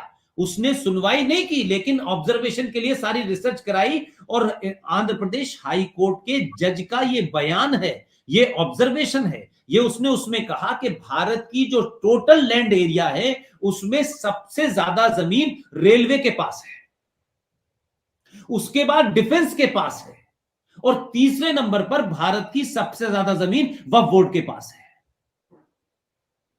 और लोगों को यह गलतफहमी दूर नहीं हो रही। ये कमजोर हैं, ये गरीब हैं, ये माइनॉरिटी में हैं। अगर 90 करोड़ लोग इस देश में हैं और 26 करोड़ या 25 करोड़ या 24 करोड़ मुसलमान हैं, तो आप मुझे बताइए इस भारत मां पे कब्जा किसका है? जिसकी जमीन वो मालिक, किराएदार से क्या लेना देना? तो आप जो एक शायर मर गया ना, इंदौर का एक खूबसूरत शायर था, वो यही तो कहता था ना, जो आज साहेब मसनद हैं, वो यही तो कहता ना। हमारे हिंदू समझ नहीं पाते, ताली बजाते थे। ये किराएदार हैं, मकान मालिक नहीं है। राणा, अब उस शेर का मतलब मुनव्वर राणा। तो अब आप नहीं, नॉट मुनव्वर राणा, राहत इंदौरी। हाँ सॉरी, राहत इंदौरी, सॉरी। तो मेरा कहना यह है कि राहत इंदौरी ऐसे ही शेर नहीं गा रहे थे और इस देश का हिंदू समझ रहा था क्या वाह वाह वाह क्या शेर पड़ा है। तो मैं ये कह रहा हूं कि ये पूरा डिजाइन तैयार किया गया है, इसलिए आज सड़कों पे मस्जिद, यहां मस्जिद, वहां मस्जिद। लेकिन मेरा दूसरा रुख यह है, एक मुसलमान के नाते कोई मुसलमान, कुरान शरीफ जैसा भी है उस पर डिबेट अलग से हो सकती है, कोई ये बताए कि कुरान में मस्जिद को लेकर के कब ये कहा गया है कि मस्जिद जो है एक सैक्रेड प्लेस है। मस्जिद नमाज पढ़ने के लिए एक जगह है, जैसे रेस्टोरेंट खाना खाने के लिए एक जगह होती है, जैसे पिक्चर हॉल में पिक्चर देखने की जगह होती है। मस्जिद का कोई सैक्रेड वैल्यू नहीं होता। जैसे हिंदुओं में मंदिर को इस्टेब्लिश करने के लिए कुछ मंत्र पढ़े जाते हैं, फिर उसमें एक मूर्ति रखी जाती है और उसे कहते हैं मूर्ति की स्थापना करना, यानी मूर्ति को बाकायदा मंत्रों के साथ वहां पर बिठाना। मस्जिद कहीं भी बना सकते हैं, कहीं से भी हटा सकते हैं। हम और आप भी इस बात को जानते हैं कि प्रॉफिट मोहम्मद साहब कि वो कौन सी मस्जिद मुझे बताएं जहां उन्होंने नमाज पढ़ी हो और जिसे सऊदी अरब ने सजा के रखा हो कि प्रॉफिट मोहम्मद यहां नमाज पढ़ते थे। क्या सऊदी अरब में रोज मस्जिदें नहीं टूटती? बिल्कुल टूटती हैं। क्या मस्जिदों को लेकर झगड़ा होता है? क्या मुसलमान सऊदी अरब में सड़कों पे नमाज पढ़ सकता है? लेकिन आप गुंडागर्दी की लिमिट ये देखिए कि Bharat is not a Islamic state, लेकिन भारत में मस्जिदें कम है ज्यादा ये हमारी जिम्मेदारी नहीं है। रोड टैक्स देता हूं मैं, तब मेरा स्कूटर चलता है, तब मेरा 3 व्हीलर चलता है, तब मेरी कार चलती है। उस रोड के ऊपर कोई भी, ये तो हो सकता है कि भारत में तमाम लोग रहते हैं, जब इस हमारे यहां मुहर्रम का जुलूस निकलता है, अरे भाई मुहर्रम का जुलूस निकलता है, सब जानते हैं, एक साल में एक बार होता है। उस मुहर्रम के जुलूस को वो किसी भी जगह से निकाल लें, किसी भी एरिया से निकाल दें, आप दिल्ली जैसी जगह में कनॉट प्लेस से निकाल लें, उस कनॉट प्लेस में भी लोग साइड में खड़े हो जाते हैं, पुलिस का बंदोबस्त नहीं होता उतना, और वो अपने या अली या हुसैन कहते हुए ना वो करते हुए चले जाते हैं, कोई पत्थर नहीं फेंकता उनके ऊपर। मैं दिल्ली के कनॉट प्लेस की बात बता रहा हूं, छोटे मोटे शहर की छोड़ दीजिए। और पुलिस उस चाक चौबंद होती है कि कहीं कोई बात ना हो जाए। आज तक किसी ने पूछा?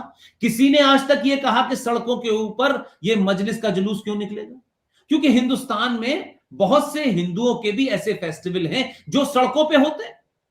जिस तरीके से आपने देखा होगा महाराष्ट्र में गणेश उत्सव जो है वो सड़कों पे होता है, तो एक तरीके से अंडरस्टैंडिंग। लेकिन हर जुमे को डेलिबरेटली आप उस जगह नमाज के नाम पे बैठ जाते हैं और लोग ये सोचते हैं भाई चलो 10-15 मिनट की बात है। आपकी नियत नमाज पढ़ना नहीं है, आपकी नियत नमाज की नियत बांध करके गुंडागर्दी करने की है, डिमोन्स्ट्रेट करने की है, पावर और माइट दिखाने की है कि हम हिंदुस्तान के हिंदू को उसके सामने अपने मजहब की आस्था का ध्यान रखते हुए, नियत बांधते हुए ये गुंडागर्दी करेंगे और अगर कोई हमें हटाएगा तो हम पूरे हिंदुस्तान की हुकूमत को हिला देंगे, आग लगा देंगे। ये डर पैदा करने की कोशिश की जा रही है, ये डिमोन्स्ट्रेशन किया जा रहा है। इसलिए भारत में कभी कभी होता था ये, कहीं कहीं होता था ये। अरे हम अलीगढ़ मुस्लिम विश्वविद्यालय में जिस मकान में रहते थे, उस मकान पे इमादुल मुल्क रोड पे एक मस्जिद थी और वो मस्जिद से लगा हुआ हमारा घर था। तो हमारे घर की लॉन में मुसलमान नमाज पढ़ते थे। मस्जिद में पढ़ते पढ़ते जुमे की नमाज में जब गिनती ज्यादा बढ़ जाती थी तो वो पढ़ते थे, तो किसी ने ऑब्जेक्शन नहीं किया।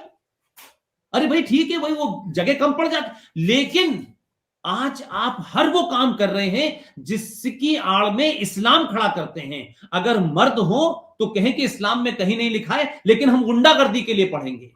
क्योंकि हिंदू जिस तरीके से अपनी पूजा पद्धति को एक तरीके से इज्जत देता है, इसी तरीके से समझता है कि भाई मुसलमान इबादत कर रहे हैं, इज्जत के लिए खामोश हो जाता है। लेकिन इस भावना को, इस फीलिंग को, इस इमोशंस को आप अपनी गुंडागर्दी और हिंदुस्तान के अंदर अपनी माइट दिखाना, पावर को डिमोन्स्ट्रेट करना, ये आप करेंगे तो फिर ऐसे ही होगा। गुड़गांव नहीं, जगह जगह होगा। फिर आप सोचिए, चाहे त्रिपुरा हो, चाहे बंगाल हो, सब जगह होगा ये। और ये रिएक्शन फिर रुकेगा नहीं। फिर ये तय करना है कि असली मस्जिद में भी नमाज पढ़ पाओगे कि नहीं पढ़ पाओगे। इसलिए ये एक डेलिब्रेट है और ये चाहते हैं हिंदू प्रवोक हो और दुनिया में ये मैसेज जाए कि मुसलमान कितना मजलूम है, मुसलमान कितना कमजोर है, कितना डराया जा रहा है और मोदी कितना नादिर शाह है और मोदी कितना। ये एक एजेंडे के तहत हो रहा है, इसका कोई लेना देना नहीं है। ये सब जगह होगा। हम तो दिन भर हजारों लाखों क्या कहते हैं ईमेल रिसीव करते हैं और कहां छोटे छोटे लोग क्या क्या कर रहे हैं। जैसे जैसे लोगों को अवेयरनेस इस्लाम के बारे में लोग समझ रहे हैं, मोहम्मद साहब कौन थे, अबू बकर कौन था, आयशा जी कौन थी, फातिमा कौन थी, खतीजा, ये जैसे जैसे पढ़ेंगे लोगों को समझ आ रहा है कि उन्हें बताया क्या जा रहा है और है क्या। और मेरा तो एक मशवरा है, हिंदुस्तान में औरंगजेब की तारीख, बाबर की तारीख, अंग्रेजों की तारीख, पुर्तगालियों की तारीख, इस्लामिक हिस्ट्री क्यों नहीं पढ़ाई जाती भारत में?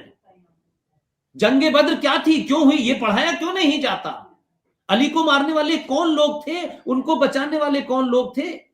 आशा ने कितनी जंगें लड़ी? प्रॉफिट मोहम्मद साहब की पहली वाइफ कौन थी? भाई भगवान राम के पिताजी की 3 पत्नियां थी, सबको पता है।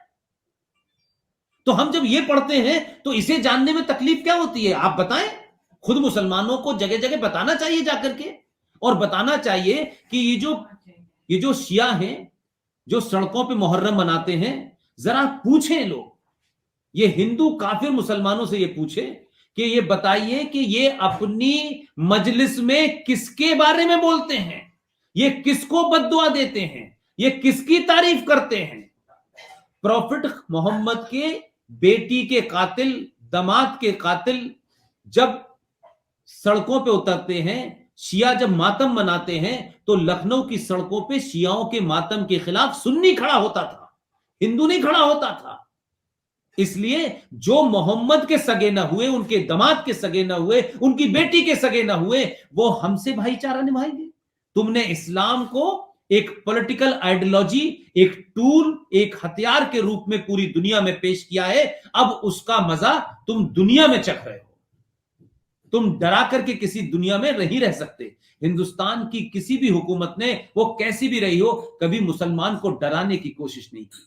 लेकिन आज ये मुल्क जो कभी नहीं था, जो ये सोचता नहीं था, जिसकी नसें ये नहीं थी, जिसकी सोच ये नहीं थी, जिसकी जड़ें ये नहीं थी, वो भी ये कहता है कि 2002 बार बार होते रहना चाहिए, क्योंकि इनका डर जब तक इनको नहीं लगेगा तब तक ये किसी दूसरे को जीने नहीं देंगे। आप बंगाल में मारेंगे, आप दिल्ली में अंकित शर्मा के 56 बार चाकू मारकर भारत की सरकार को ये डराएंगे कि आईबी के अफसर को हम मार सकते हैं। तो भाई, दुनिया बहुत दिन तक गुंडागर्दी से नहीं चलती है, लिहाजा ये सड़कों पे नमाज पढ़ना हराम है।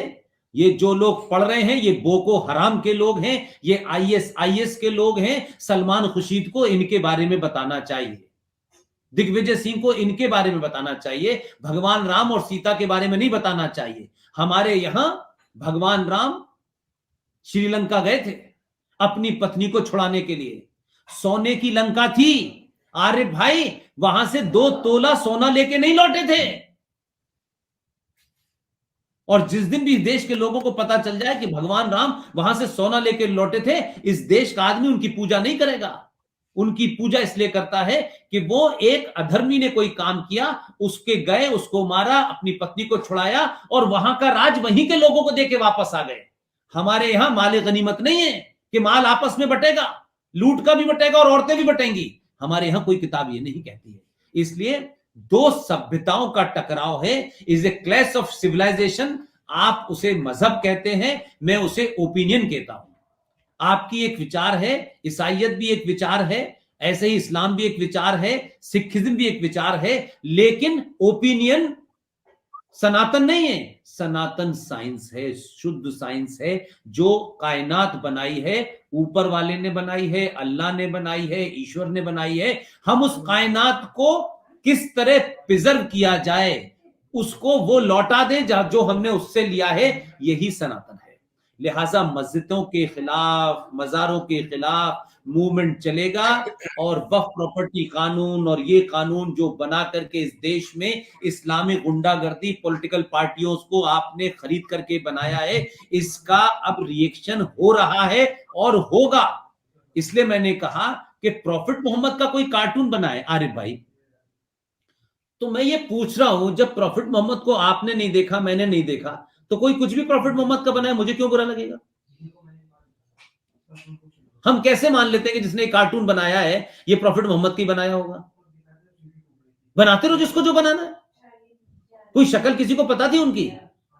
और जब किसी की शक्ल नहीं होगी ओरिजिनल, तो उसका कार्टून कैसे बन सकता है? सही। होता मैं कोई इलॉजिकल बात कर रहा हूं। बट मेरा कहना है कि ये सारा डिमॉन्स्ट्रेशन जो है पाकिस्तान में, हिंदुस्तान में, बांग्लादेश में, ये पावर कैप्चर की लड़ाई है।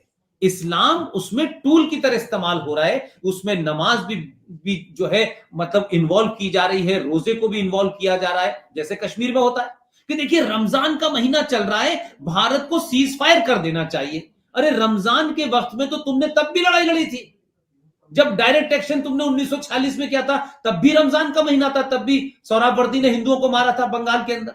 जंगे बद्र भी उस वक्त हो रही थी जब रमजान का महीना था। तो भारत सरकार तो रमजान की वजह से अपना सीज फायर कर दे, लेकिन दहशतगर्द मुसलमान जो आ रहा है उसका सीज फायर नहीं होता, पाकिस्तान के फौजी का फायर जो है वो सीज फायर नहीं होता। तो हमसे बड़ा कौन है मुसलमान? हमसे बड़ा कौन है मुसल्लत जिसका ईमान है? हम तो तब भी मानते हैं, और अपने ही लोगों को खो रहे हैं, अपनी ही कॉन्स्टिट्यूशन, अपनी टेरिटरी को खो रहे हैं, तब भी हम उसको मानते हैं। तो नमाज पढ़ना, हिंदुस्तान की हुकूमत को डराना, और बहुत दिन तक डरा के किसी को नहीं रख सकते, दुनिया में कोई नहीं रख सकता। इसलिए ये मुसलमानों को, पूरी दुनिया के और खासतौर से हिंदुस्तान के जो फुटकर मुसलमान हैं, जो दानिश्वर कहते हैं, जो बहुत पढ़ा लिखा कहते हैं, अगर उन्होंने वक्त रहते, जिन्हें वो जाहिल कहते हैं, अगर उन्हें नहीं समझाया तो फिर न जावेद अख्तर की जरूरत है, न नसरुद्दीन शाह की जरूरत है, न फिर मैडम शबाना आजमी की जरूरत है, और फिर ये लड़ाई आमने सामने की होगी, और फिर इस लड़ाई में कोई कानून, कोई पुलिस किसी को नहीं बचा पाएगी।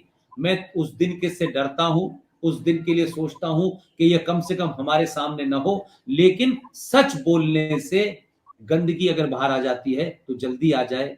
अगर आप इसे झूठ बोलना चाहते हैं, सेक्युलरिज्म, हिंदू मुस्लिम भाई भाई, ये भाईचारा, गंगा जमुना, ये बहुत दिन तक इसलिए चला कि लोगों को पता नहीं था। तो मस्जिद के बाहर निकल करके मस्जिद के नाम पर करोड़ों रुपए इकट्ठा करके आप जो काम कर रहे हैं, सड़कें घेर रहे हैं, लोगों के, हिंदुओं के घरों की छतों पे चढ़ के नमाज पढ़ रहे हैं, आप उनके घर के दालान में नमाज पढ़ रहे हैं, और वो लोग छुप के बैठ जाते हैं। दिल्ली में कई कॉलोनीज पे लोग मकान छोड़ के चले गए। अगर ये सिलसिला ज्यादा दिन रहा तो इसका क्या रिएक्शन होगा मैं नहीं जानता, लेकिन आप ध्यान रखिए कि डर का जवाब फिर डराने से ही होता है। कोई ऐसा ना हो कि लोग ये सोच लें कि अभी भी वक्त है। इस देश की पुलिस भी हिंदू है, इस देश की पुलिस भी सेना है, लेकिन वो भारत सरकार के मैंडेट से चलती है। वो ऐसा नहीं होती, वो हिंदू नहीं होती। अगर जिस दिन हिंदू हो जाएगी फिर बहुत लोग मिलेंगे नहीं। इसलिए खुदा का खौफ खाएं, होश के नाखून खाएं कि हिंदुस्तान की मेजॉरिटी से उस तरीके से वहां तक उसे बैक टू द वॉल ना करें कि जहां से वो रिएक्ट करना शुरू कर दें। ये गुंडागर्दी चलेगी और ये सियासी लीडर खुद भी मरेंगे और इन्हें भी मरवाएंगे। और ऐसा नहीं कि मुसलमान इस बात से अवेयर नहीं है, लेकिन मुसलमान को यह लगता है कि ये करने से ही हम पावर कैप्चर होंगे, यही हमारी मस्कुलर पावर है, यही इस्लामिक तलवार है, यही टीपू सुल्तान है। ये बहुत दिन तक टीपू सुल्तान और मस्कुलर ताकत नजर वजर नहीं आती। ये कहानी किस्से की बातें तो होती है। जी पुष्पेंद्र जी, बिल्कुल आपने सही कहा। मैंने भी आजकल एक स्टडी शुरू की हुई है जिसका मैं पहला प्रोग्राम पेश कर चुका हूं कि इस्लाम कैसे आया। और जैसे कि आपने कहा कि हजरत अली का कत्ल किसने किया, तो पहले 4 खलीफाओं में 3 कत्ल हुए हैं और तीनों मुसलमानों के हाथों कत्ल हुए, तीनों सहाबी के हाथों कत्ल हुए हैं। और जंगे जमल के बारे में मैंने बताया कि जंगे जमल हजरत आयशा जोजाए रसूल और हजरत अली दामाद रसूल के दरमियान हुई, जिसमें 10,000 सहाबी मारे गए। हजरत अली जीते। हजरत अली से पूछा गया कि जन्नती कौन होगा, तो उन्होंने कहा दोनों जन्नती हैं। जैसे आज तालिबान कहता है कि आईएस भी जन्नती है और तालिबान भी जन्नती है। तो बड़े मसले हैं। जब 3 खलीफा कत्ल हुए, जब इस्लाम का मैसेज जो प्रॉफिट मोहम्मद लाए थे इतना ही अगर अट्रैक्टिव था, तो वो लोग जो उनके कंपेनियन थे वो आपस में लड़ मरे। तो बड़े मसले हैं। मैंने उसका पहला प्रोग्राम पेश किया है, अब दूसरा प्रोग्राम इस हफ्ते में बना रहा हूँ। बड़ी मसले हैं जंगे बदर के बारे में। अब हमारे कुरान में है अलम तरा कैफा फाला रब्बुका अस्हाबिल फील, एक आयत है, पूरी सूरत है कि हाथियों का एक लश्कर आया था मक्का पे हमला करने के, और अल्लाह ने परिंदे भेजे जो कंकर फेंकते थे और हाथी सारे मर गए, वो लश्कर पूरा मर गया। अंग्रेज ने इसकी रिसर्च रिपोर्ट पेश की है कि वो एक्चुअली पत्थर फेंकने से लाल निशान नहीं हुए थे, उस लश्कर को चेचक हो गया था। हमारे यहाँ इसको, तो ये सब चीजें मैं पेश कर रहा हूँ। मुझे भी ये लोग काफिर मानते हैं, मेरी भला, मुझे कोई फर्क नहीं पड़ता। जो सच है वो हम सामने पेश करेंगे।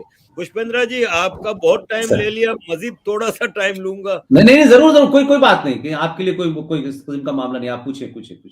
भारत में एक बड़ा मसला है इलेक्शंस, क्योंकि होता यह है कि पाकिस्तान में तो एक ही दिन प्रोविंशियल इलेक्शन हो गए, एक ही दिन नेशनल इलेक्शन हो गए, 5 साल फिर छुट्टी। हमारे यहाँ भारत में ये होता है कि हर साल 3-4 इलेक्शन होते हैं, और इलेक्शन में किसी को भी अपीजमेंट करनी पड़ती है। इवन यहाँ यूके यूएसए में भी होती हैं। और इलेक्शन पॉलिटिक्स आपकी नेशनल पॉलिटिक्स या नेशनल इंटरेस्ट को बड़ा अफेक्ट करते हैं। जैसे कि हमने देखा कि अभी शायद पंजाब इलेक्शन की वजह से फार्मर्स लॉ वापस लिए गए। आप पंजाब इलेक्शंस को कैसे देखते हैं? कैप्टन अमरिंदर सिंह जी ने कांग्रेस छोड़ दी, नवजोत सिद्धू भी वापस कांग्रेस से निकल रहा था, फिर वापस आया। क्या बीजेपी और आपका अलायंस होगा, और क्या वहां पे चांस है? क्योंकि Punjab is a very important place vis a vis Pakistan border. देखिए, इसके दो पहलू हो सकते हैं। कुछ लोग इसको इमीडिएटली, जो एक तो कहते हैं ना कि देखिए आरिफ भाई, मैं आपसे किसी बात पे मेरी डिफरेंट ओपिनियन हो या डिफरेंट राय हो, एक तो ये होता है, लेकिन मुझे आपसे इतनी नफरत है कि मैं कहूं कि आपकी आंखें नहीं है, आपके बाल ही नहीं है, तो ये पागलपना होता है। हमारे यहां दो चीजें हैं कि मोदी ने ये बिल वापस ले लिया, और मोदी झुक गया, मोदी डर गया, और क्योंकि इलेक्शन उसमें एक एंगल है कि साहब इलेक्शन, तो मोदी को क्या ये इलेक्शन 4-5 दिन पहले ही याद आए थे? इलेक्शन तो पहले से तय था कि 22 में इलेक्शन होने जा रहा है, और ये पिछले ऑलमोस्ट साल भर से ऊपर हो गया इनको बैठे हुए, तो इसमें तो कोई बात छुपी हुई नहीं थी। तो फिर मोदी को क्या इतनी अकल नहीं थी कि मैं इलेक्शन के ऑलमोस्ट आसपास जब ये लूंगा तो मेरे बारे में मैसेज क्या जाएगा कि मेरी एक एक एक इमेज है, एक सख्त प्राइम मिनिस्टर की इमेज है, एक डिसाइसिव प्राइम मिनिस्टर की इमेज है, एक कन्विक्शन वाले प्राइम मिनिस्टर की इमेज है। वो अपनी इमेज को टार्निश करेगा क्योंकि किसानों के बिल वापस लेने से जीत की गारंटी होती है। मैं ये नहीं मानता कि मोदी के मूव को अगर आप देखें तो मैं उसको इस तरीके से देखता हूं कि पंजाब और उत्तर प्रदेश, आप याद करें कि पंजाब का जो जब खालिस्तान मूवमेंट था तो यही जगह सबसे ज्यादा थी, और लोगों को पता नहीं है कुल मिलाकर के पूरे देश में सिखों की जो कत्लेआम हुआ था वो दिल्ली में 3.5 था, देश भर मिला के और 4-5 हजार मान लीजिए, लेकिन ऑलमोस्ट करीब करीब 40,000 हिंदू पंजाब में मारा गया था। बसों से उतार के, टैक्सियों से उतार के गांव साफ हो गए। वो चर्चा नहीं हुई इस देश के अंदर, लेकिन मोदी के दो मूव को देखें। आपको याद होगा कि नरेंद्र मोदी ने एक फैसला लिया, और फैसला यह लिया कि जो पंजाब का बॉर्डर पूरे पाकिस्तान से लगता है, जहां बॉर्डर सिक्योरिटी फोर्स खड़ी होती है, इस बॉर्डर सिक्योरिटी फोर्स का हर शहर, सॉरी, हर स्टेट में होता होगा। हर स्टेट मींस हर मुल्क में ऐसा होता होगा, लेकिन मुझे तो अपने मुल्क का पता है कि जो बॉर्डर होता है जहां बीएसएफ खड़ी होती है, जहां रूटीन में वो उसको गार्ड करती है, उसका एक एरिया फिक्स होता है कि बॉर्डर से कितनी अंदर तक वो उसके कंट्रोल में एरिया रहेगा। सिर्फ वो बॉर्डर की पट्टी नहीं होती, कुछ एरिया होता है। तो अमूमन वो 15 किलोमीटर का एरिया होता है हर स्टेट में जहां इंटरनेशनल बॉर्डर लगा होता है, कि बॉर्डर पे बीएसएफ होगी, उसको 15 किलोमीटर अपने अंदर तक, वहां अगर कोई भी एक्टिविटी होगी तो बीएसएफ विल कैच हिम, उसको पकड़ेगी और उसके बाद वो पुलिस को दे देगी। अभी क्या किया था नरेंद्र मोदी ने कि जब ये ड्रोन वाला मामला आने लगा तब बहुत सारी चीजें होने लगी, और जिस तरीके से सिद्धू साहब ने ये सब करना शुरू किया, और ये पूरे किसान आंदोलन के आपने देखा कि कनाडा के सिख भी आ गए, किसी ने 5 करोड़ का इनाम रख दिया, किसी ने 2 करोड़ का इनाम रख दिया। They were provoking Modi and they were trying to divide Hindu versus Sikh with the help of so-called Muslim leader और anti Modi lobby which is available through out the country. सब लोग इसके पीछे खड़े हो गए कि भाई ये होता रहे। उनका एजेंडा राजनीति थी, लेकिन लार्जली पाकिस्तान से लेकर के जो दूसरी लोग जो भारत के उसमें दुश्मन है, उनका एजेंडा था कि ये डिवाइड बढ़ जाए और इस डिवाइड को उस पीक पे ले जाया जाए जैसे 1984 में हुआ था, और सरकार मजबूर हो जाए। तो मोदी ने पहला एक कदम उठाया था 2-3 महीने पहले, वो खबर बड़ी नहीं बनी। वो ये था कि मोदी ने कहा कि जो पंजाब का बॉर्डर पाकिस्तान के साथ लगता है, उस बॉर्डर पे पहले जो 15 किलोमीटर के इलाके में बीएसएफ मूव कर सकती थी, बीएफ किसी को पकड़ सकती थी, उसका दायरा बढ़ा करके 50 किलोमीटर कर दिया था। तो आप समझ सकते हैं कि बॉर्डर सिक्योरिटी फोर्स के पास ये पावर आ गई कि इनसाइड इंडिया वो 50 किलोमीटर तक उसकी विल चलेगी। तो उसकी वजह से इनको लगा कि 50 किलोमीटर में तो फिर हम आसपास नजर ही नहीं आएंगे। हमारे लोग 50 किलोमीटर जब कवर करेंगे तो वहां पे जो फोर्स का आदमी 50 किलोमीटर अंदर तक आ गया तो वो इसका मतलब फिर तो एक्टिविटी हम बॉर्डर पहुंच ही नहीं पाएंगे। तो इस वजह से बड़ा हंगामा हुआ। और ये मूव किस लिए उठाया गया? वो ये जान रहे थे, उनके पास रिपोर्टें थी कि इस पूरे मूवमेंट के जरिए इस देश में एक सिचुएशन क्रिएट की जा रही है जहां हुकूमत जो है ऐसे कदम उठाए जिससे हिंदुस्तान का जो सोशल फैब्रिक है वो टूट सके। और उस आपाधापी के अंदर जो होगा उसमें बहुत सारे लोगों का इंटरेस्ट है कि मोदी को डाउन करो। उनका एजेंडा यहीं तक था, लेकिन वो इन्हीं के साथ खड़े हुए। लिहाजा मोदी ने क्या किया, आप उस दिन का जिक्र करें कि जिस दिन वो जो आपके जो वो बना है हमारे आप गुरुद्वारा, उसका उन्होंने इनॉग्रेशन किया। और पर्टिकुलर डे पे किया जानबूझ के। They just wanted to give the message to the sake of this country, don't be misguided by the anti India element inside and outside. वो बार बार ये कोशिश कर रहा है कि सिख तुम वो लोग हो जिनके बच्चों को दीवारों में चिनवाया गया, जिनका शीशगंज गुरुद्वारा लाल किले के सामने बनाए, वो किन मुगल राजाओं ने कटवाई गर्दनें सिखों की, किसने कटवाई? वो बार बार ये मैसेज दे रहा है, भाई तुम गलत हाथों में जा रहे हो, ऐसे हालात पैदा हो रहे हैं कि आप दिल्ली और पंजाब के और कश्मीर में इसको बढ़ावा मिल रहा है। लिहाजा उसको लगा कि इस सब की जड़ ये है कि धीरे धीरे लोग इकट्ठे हो गए हैं इस मूवमेंट के माध्यम से। इसमें anti Modi forces, anti India forces, इसमें चर्च की लॉबी भी शामिल है, उसमें जिहादी भी शामिल है, उसमें मुल्ला मौलवी भी शामिल है, और कोई बिरयानी बना रहा है, कोई गुरुद्वारों में खीर बांट रहा है। ये सारा का सारा खेल एक लगातार पिछले साल भर से चल रहा था। क्या हिंदुस्तान का जो सिंबल है लाल किला, जहां से आप तकरीर करते हैं, कौम को खिताब करते हैं, जब उसमें वहां झंडे को उतार करके वहां आपने गड़बड़ किया, तो क्या भारत की हुकूमत और दिल्ली की पुलिस जो होम मिनिस्टर अमित शाह के अंडर में आती है, क्या उनको यह नहीं पता था कि हिंदुस्तान के मॉरल पे क्या असर पड़ेगा? क्या वो गोली से नहीं मार सकते थे? लेकिन वो प्रोवोक करके चाहते यही थे, इसलिए दिल्ली में पुलिस के ऊपर ट्रैक्टर चढ़ाया गया। ये सब कुछ इसलिए बर्दाश्त किया गया कि इसके रिपरकशंस काउंटर प्रोडक्टिव होंगे, और जो पर्पस है वो बिल कुछ भी नहीं है। कांग्रेस पार्टी के दो दो मैनिफेस्टो के अंदर इसी बिल में जो लाया गया है वो पहले से अनाउंस कर चुके थे, लेकिन अब डेस्परेशन है। तो कुल मिलाकर के मैं ये मानता हूं कि मोदी इस बात को स्मेल कर रहे थे कि इसीलिए अमरिंदर सिंह मिलने आए थे, जब वो चीफ मिनिस्टर थे तब मिलने आए थे अमित शाह से, और अमित शाह को जो उन्होंने फाइल दी है, अमित शाह को जो डॉक्यूमेंट दिए हैं, इसलिए आपने ध्यान होगा कि जब वो कॉरिडोर खुल रहा था तब भी उन्होंने कहा था, तब भी वो इसके खुश नहीं थे। और जिस तरीके से सिद्धू उस पार्टी का रहते हुए बाजवा से गले मिला, तब भी उन्होंने कहा यह एंटी नेशनल एक्टिविटी है। ये एक तरीके से अगर आप अमरिंदर सिंह को देखें तो अमरिंदर सिंह तो कांग्रेस पार्टी के उस दौर के हैं जिन्होंने सोनिया की शादी में इन्वॉल्व थे। ये लोग तो मीडिएटर थे उस जमाने के। लेकिन अमरिंदर सिंह एक हार्डकोर नेशनलिस्ट हैं। ये बात मैं पिछले 5 साल पहले भी कह चुका हूं, 4 साल पहले भी कह चुका हूं, और उन्होंने बाकायदा बीजेपी के सामने एक चैलेंज था।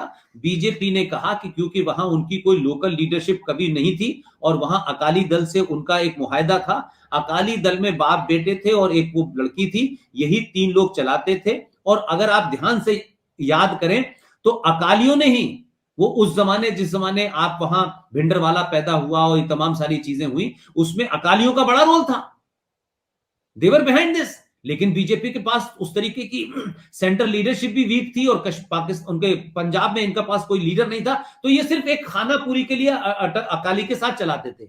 बार बार मुझे याद है 2014 के बाद जब सरकार बनी तो नरेंद्र मोदी ने अकाली दल को साथ रखा, और अपनी एक जगह गुफ्तगू में उन्होंने कहा कि हम प्रकाश सिंह बादल का साथ नहीं छोड़ेंगे, क्योंकि उन्होंने भारत की माइट और भारत की प्रभुसत्ता यानी सॉवरेनिटी के लिए हमारे साथ खड़े रहे, हम उनका साथ नहीं छोड़ेंगे। और सरदार के भेष बदल करके ही नरेंद्र मोदी इमरजेंसी के जमाने में गए थे। ये तमाम सारी चीजें हैं।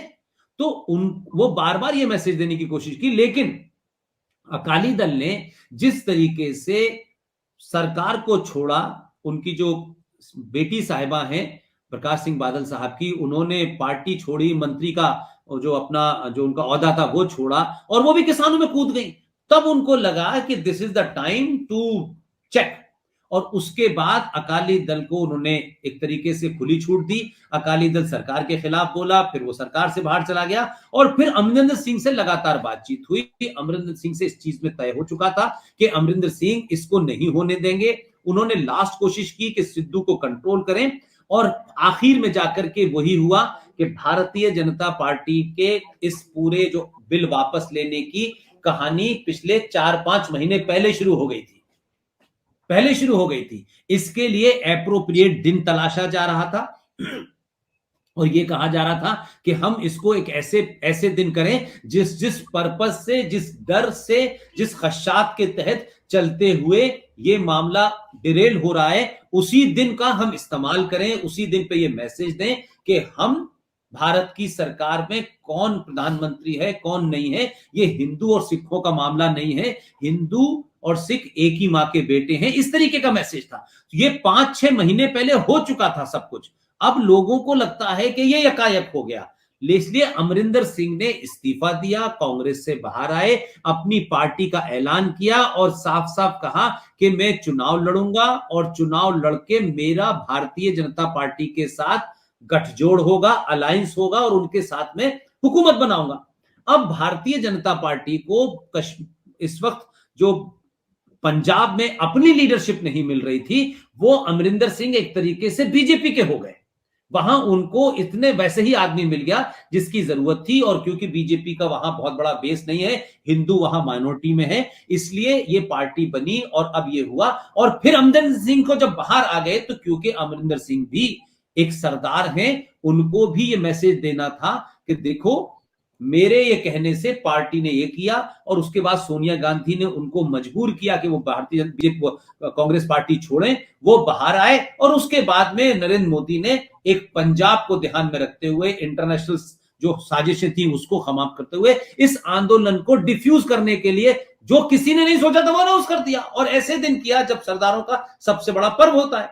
तो दो मैसेज थे, एक सोशल मैसेज था, एक पॉलिटिकल मैसेज था, और एक इंटरनेशनल ताकतें जो पैसा कनाडा से और लंदन में जो कुछ लोगों ने पंचर जोड़ जोड़ के कमा लिया है वो यहां भेजते थे, अनाउंस करते थे, उनको भी मैसेज देना था। लिहाजा मैं ये नहीं मानता कि ये चुनाव का मामला था।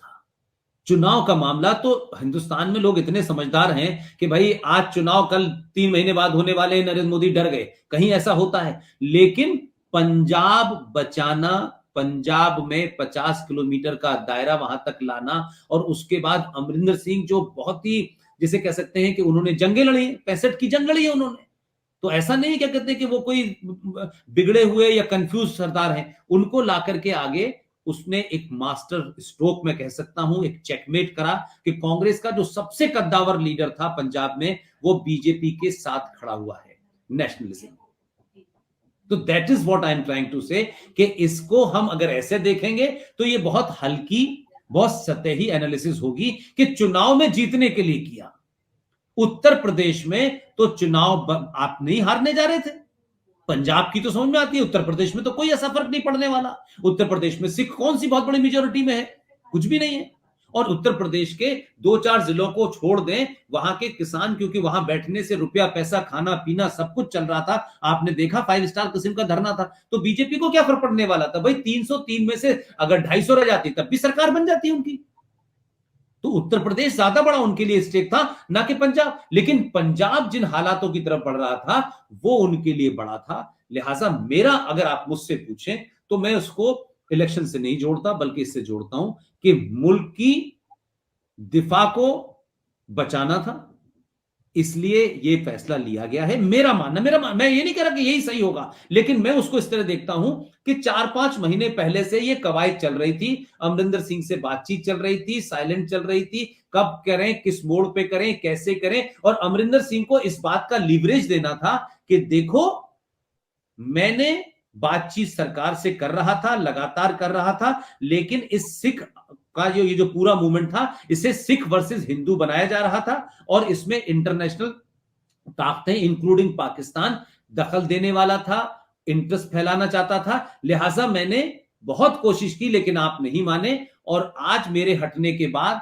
एक तरीके से अमरिंदर सिंह को पूरी ताकत दी है इन बिल को हटाने के बाद, जो वो ये कह सकें कि मेरे नेगोशिएशन के बाद ये हुआ।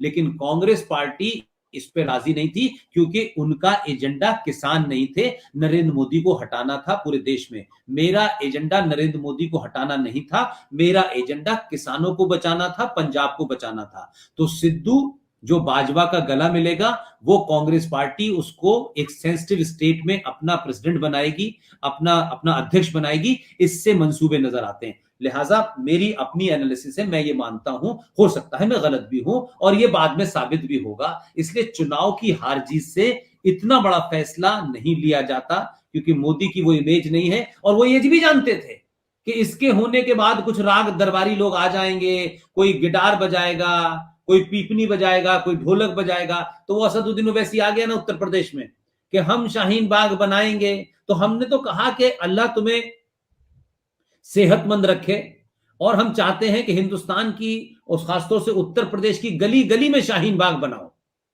जरा करके तो देखो। 303 नहीं, जितनी सीटें उतनी आ जाएंगी यूपी में, करके तो दिखाओ।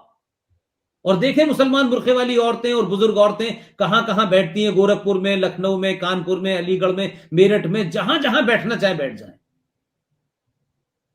ये उनको समझ नहीं आ रहा है। तो असदुद्दीन ओवैसी जो ये कह रहे हैं, हम कहें कि अल्लाह करे उनको अकल दे और वो उत्तर प्रदेश में शाहीन बाग जगह जगह बना के दिखाएं, फिर देखिए क्या होता है। इसलिए किसान के जो बिल हैं वो मैं समझता हूं इस कारण से हटाए गए हैं, इसका इलेक्शन से कोई लेना देना नहीं है। हमारे यहां तो ऐसे ऐसे हमारे यहां दानिश्वर सहाफी मौजूद हैं कि नरेंद्र मोदी बातचीत करते हुए योगी के कंधे पे हाथ रख के बात कर रहे हैं। लोग कह रहे हैं कि यह तस्वीर सिर्फ खिंचवाई गई है ताकि ऑडियंस को यह मैसेज दिया जाए कि नरेंद्र मोदी योगी के साथ हैं, अंदर से तो योगी को वो समाप्त करना चाहते हैं। अगर कोई थोड़ा सा भी अक्लमंद होगा, और मैं मान भी लूं थोड़ी देर के लिए कि 2024 का इलेक्शन नरेंद्र मोदी को लड़ना है, और उत्तर प्रदेश एक ऐसा हमारे यहां का सूबा है जहां लोकसभा की 80 सीटें हैं, 80। अगर 80 सीटों वाले सूबे में नरेंद्र मोदी, जो वहां का सबसे ताकतवर और मोस्ट एक्सेप्टेबल वहां का चीफ मिनिस्टर है, उसे नीचा दिखा करके उसे कमजोर करेगा, तो क्या मुझे बताइए नरेंद्र मोदी 2024 में उस 80 सूबों वाले इस जगह से, वहां से कुछ ले पाएगा? अगर वहां दूसरी हुकूमत बैठ गई और योगी की जगह उसे हटा करके किसी और दूसरा आ गया, तो 80 सीटें जीत पाएगा? अपनी हुकूमत होगी तो हजारों काम वो 2024 तक ऐसे और करेगा कि जो लोगों में छोटे मोटे गुस्से हैं उसे दूर करेगा। लेकिन हमारे सहाफी अपनी ख्वाहिश को खबर बना रहे हैं, तो अब उसमें तो कुछ नहीं कह सकते भाई।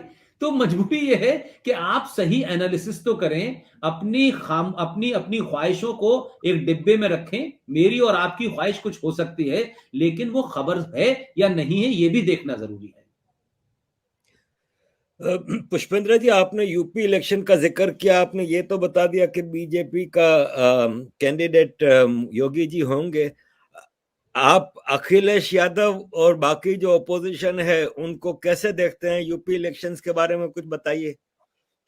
देखिए, मेरा मानना यह है कि इसमें एक एक सच्चाई ये भी है कि बहुत सारे लीडर जो यूपी के थे, और क्योंकि उत्तर प्रदेश हमेशा चाहे कांग्रेस हो या दीगर पार्टियां रही हो, बीच की अगर आप छोड़ दें, चाहे इंदिरा गांधी रही हो या नेहरू जी रहे, सबने चुनाव जो है वो यूपी से ही लड़ा।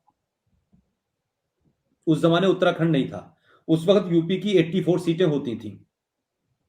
और नरेंद्र मोदी जो गुजराती हैं, और लैंग्वेज का भी मामला है, खान पान का भी मामला है, वो नरेंद्र मोदी गुजरात से चुनाव नहीं लड़े लोकसभा का, वो नरेंद्र मोदी बनारस से चुनाव लड़े 2014 का और 2019 का।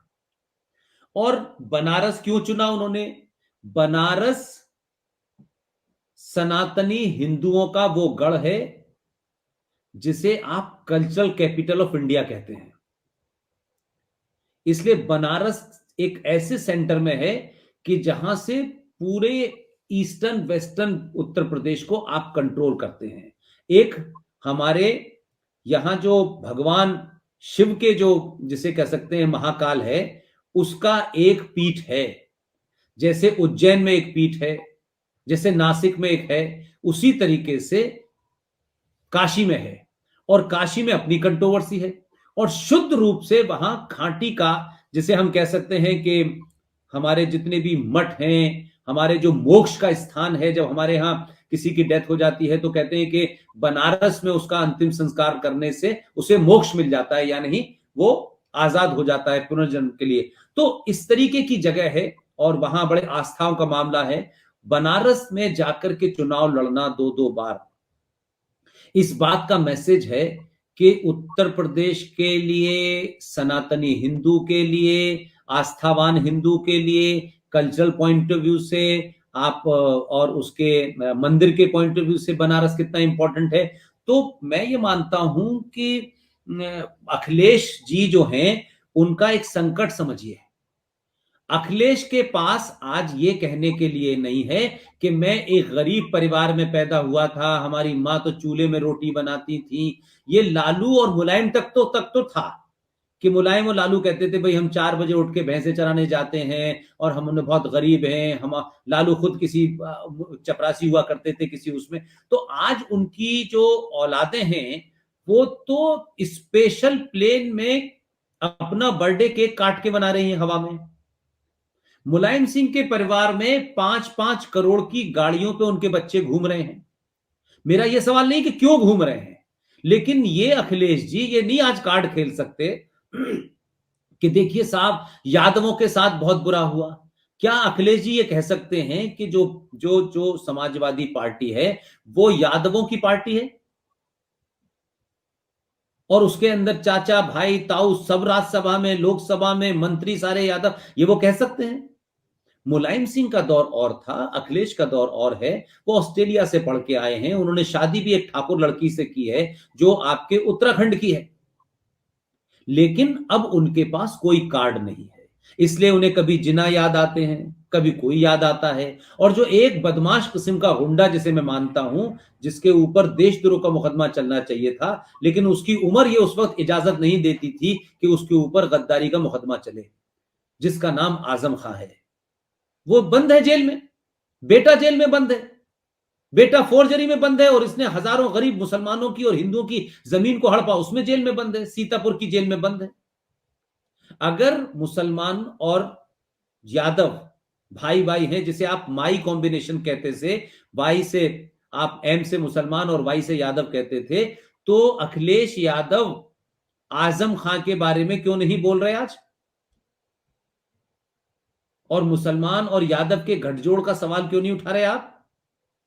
वो ये जानते हैं कि अब ये नहीं है, लिहाजा एक लड़ाई जिसे कहते हैं लड़ने के लिए लड़ी जा रही है।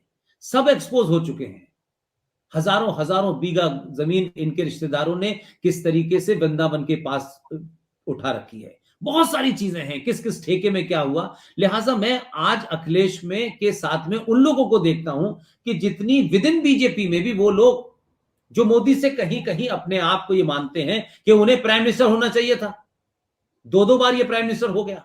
ये बात अलग है कि उनकी अपनी औकात नहीं है कि वो अपना चुनाव अपने आप जीत सकें, ऐसे बहुत से लोग हैं, और लेकिन उनको अपनी जाति का बड़ा घमंड है, इसलिए वो कोशिश में लगे हैं कि मोदी को कमजोर करें। बहुत सारे लोग हैं ऐसे, मैं ही मानता हूं, इसमें कोई बात छुपी हुई नहीं है। वो अपने अंदर खाने काम करते रहते हैं और इसलिए उनको लगता है कि हम इधर भी रहेंगे इधर भी रहेंगे और मोदी कमजोर होगा तो हमारी दुकान चलेगी। ये काम बहुत दिन से चल रहा है और उसमें उत्तर प्रदेश के कुछ लीडर शामिल हैं। खुद योगी के साथ में जो लोग डिप्टी सीएम बने वो इसमें शामिल हैं, क्योंकि उनको लगता है कि उनको बनना चाहिए मुख्यमंत्री, क्योंकि योगी तो मुख्यमंत्री का चेहरा नहीं था। लेकिन योगी जब मुख्यमंत्री बना तो उसने अपना एक ऑरा क्रिएट कर दिया, उसने साबित कर दिया मैं कैसे चलाऊंगा। आज कोई योगी के ऊपर ये तो नहीं कह सकता कि योगी ने कोई करप्शन किया है। आज तक बताइए योगी पे कोई चुनाव लगा हो कि योगी ने यहां पैसा खा लिया वहां कैसा खा लिया, इनके रिश्तेदार। वो तो अपने अपने वालिद की जब डेथ हुई तो उसने कहा, उस वक्त कोई प्रोग्राम था यहां यूपी में, उसने कहा मेरी जिम्मेदारी सीएम पद पर इस सूबे को चलाने की है, मैं इस वक्त सूबे को कोविड में बचाने जाऊं या अपने वालिद के इंतकाल की आखिरी रसूमात में जाऊं। वो नहीं गया। अब आप कैसे लोग हैं टेलीविजन पे बैठ के ये कहते हैं कि ये कैसी औलाद है जो अपने बाप के मरने पे नहीं गया। तो ये नहीं समझेंगे ना कि योगी क्यों बना, वो ये गेरुए बस उसने क्यों पहने, ये लोगों को नहीं पता। इसलिए लोग हल्के तरीके से चिन्ह करते हैं। लिहाजा मैं मानता हूं कि अखिलेश क्योंकि उन सब पार्टियों में एक बड़ा फेस है। कांग्रेस का कौन प्रेसिडेंट है ये किसी को पता ही नहीं है यूपी में। कोई नाम बता दे कि कांग्रेस का प्रेसिडेंट कौन है, कोई बता दे कांग्रेस के जितने बड़े लीडर थे जो उत्तर प्रदेश से चुनाव हार रहे थे वो वहां क्यों गए, वायनाड क्यों गए। वो इतने बड़े लीडर थे तो उनको मुसलमानों की थिकली कॉन्स्टिट्यूंसी वायनाड में जाकर के क्यों चुनाव जीतना पड़ा। बनारस में मोदी के खिलाफ खड़े होते राहुल गांधी, तो हम भी देखते, योगी के खिलाफ खड़े होते। लेकिन सवाल यह है कि उत्तर प्रदेश में मोहतरमा जीत गई है लेकिन बेटा तो हार गया था। तो बेटा हार गया तो वो तो वायनाड चले गए, अब उत्तर प्रदेश में क्या करें? तो ये सब मिलकर के एक माहौल क्रिएट कर रहे हैं, और उस माहौल में ना तो मायावती के पास कोई चेहरा है, क्योंकि Mayawati is a spent force. अब सिर्फ वो बयान और प्रेस रिलीज जारी कर सकती हैं और कुछ नहीं कर सकती। वो पूरा पूरा Modi belongs to a OBC community. तो आज अखिलेश यादव के पास ये भी कार्ड नहीं खेल सकते कि देखिए मैं ओबीसी हूं। ओबीसी का मतलब अदर बैकवर्ड क्लासेस। तो बैकवर्ड कम्युनिटी में तो मोदी आता है, तो मोदी तो बैकवर्ड कम्युनिटी का प्राइम मिनिस्टर है, और मोदी ने तो बैकवर्डों के लिए काम किया। मोदी ने तो इस देश में छोटी छोटी प्रॉब्लम जो गांव और छोटे छोटे शहरों में होती हैं कि लोगों के घरों में टॉयलेट नहीं है, उसके बारे में सोचा। मोदी ने तो गांव के डीपेस्ट एरिया के अंदर गैस पहुंचा दी, जहां घर में 2 ही वक्त खाना बनता था। तो आज उसको कैसे काउंटर करें? लिहाजा अखिलेश एक फेस तो दिखता है हमें, लेकिन बीजेपी कांग्रेस पार्टी है या बसपा है, इनका तो फेस ही नहीं है। तो ये सब लोग ढोलक बजा रहे हैं कि इसके अखिलेश के साथ खड़े हो जाओ, क्योंकि उनका एक कमिटेड वर्कर है और वो एक पर्टिकुलर जाति तक है सीमित, उसमें कुछ लोग शामिल हो गए हैं और अब उनकी हालत नहीं है इस वक्त देश में वो ये कहें कि हम मुसलमान मुसलमान मुसलमान मुसलमान, और वहां से असदुद्दीन ओवैसी आ गया है जो उनको गाली दे रहा है। तो अखिलेश जो आज की पोजीशन में है वही करीब करीब रहेंगे, मैं ये मानता हूं। इलेक्शन कोई ऐसी चीज नहीं है कि जिसे आज प्रेडिक्ट किया जाए, क्योंकि इलेक्शन की ईव तक बहुत सारे नाटंकियां होती हैं, बहुत सारी चीजें होती हैं, और उसमें मोदी के हाथ ज्यादा मजबूत हैं। अभी मोदी के हाथ बहुत मजबूत हैं, और पूरा ये देश जानता है, और हिंदू खासतौर से, जिस आपको आप हार्डलाइनर हिंदू कहते हैं, वो ये जानता है कि अगर उत्तर प्रदेश में योगी की हुकूमत न होती तो अयोध्या में जो मंदिर का फैसला कोर्ट ने आया था वो जमीन पे नहीं उतरता। वो ये जानता है। इसलिए वो जो कमिटेड वोटर है, जो मोदी को नहीं जानता, वो उस मंदिर को देखता है, वो उस अयोध्या को देखता है, उस फैसले को देखता है, मोदी का कमिटमेंट देखता है, मोदी डेवलपमेंट की भी बात करता है। आज अयोध्या में दिवाली कैसे हो रही है, मथुरा में तो ये तमाम सारी जो वो एक बहुत बड़ी हमारी कॉन्स्टिट्यूंसी है जो कभी ये मानती नहीं थी कि उनके लिए कुछ किया जा रहा है, तो वो भी है। और उसके अलावा बहुत सारी ऐसी चीजें हैं। ये मुझे लगता है कि पूरी की पूरी आप अखिलेश का अगर पूरा कैंपेन का अंदाजा देखें तो वो डाइवर्ट करने की कोशिश कर रहे हैं। अगर डेवलपमेंट की बात है तो इस पे बात करो ना, ये तो इस पे तो बात होगी ना भाई। इस देश में चुनाव आरिफ भाई, बिजली, पानी और सड़क, ये 3 मुद्दे होते थे, और बैकवर्ड और दलित और मुसलमान का वोट किसे जा रहा है? आप कोई बताता है? आज आपने इतने दिन से एनालिसिस सुनी कि कोई पूछ रहा हो, कोई रिपोर्टर बता रहा हो कि मुसलमान किस तरफ जा रहे हैं? मुसलमान के वोट को भारतीय जनता पार्टी के नरेंद्र मोदी ने इररिलेवेंट बना दिया है। उसने कहा जिसको दिल चाहे तुम दो जाओ, मुझे नहीं दोगे मत दो, लेकिन खुल के कहो कि हम मोदी को वोट नहीं देंगे। वो कह भी नहीं पा रहे बेचारे। इसलिए मैंने कहा ना कि डर के आगे जीत होती है। ये जो डरा साहब मुसलमान नाराज है और हिंदू को, बीजेपी को नहीं देंगे, आरएसएस को नहीं देंगे, उनका मत दो जाओ, हमें मत दो जाओ। अगर परसेंटेज पे तय होगी तो क्या बात पड़ता है? 25% हिंदू साथ खड़े हो गए तो खत्म हो गई कहानी तुम्हारी।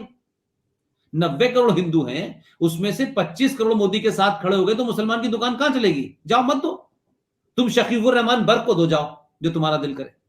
तो आपने अपनी रिलेवेंट खुद कर दी, खत्म।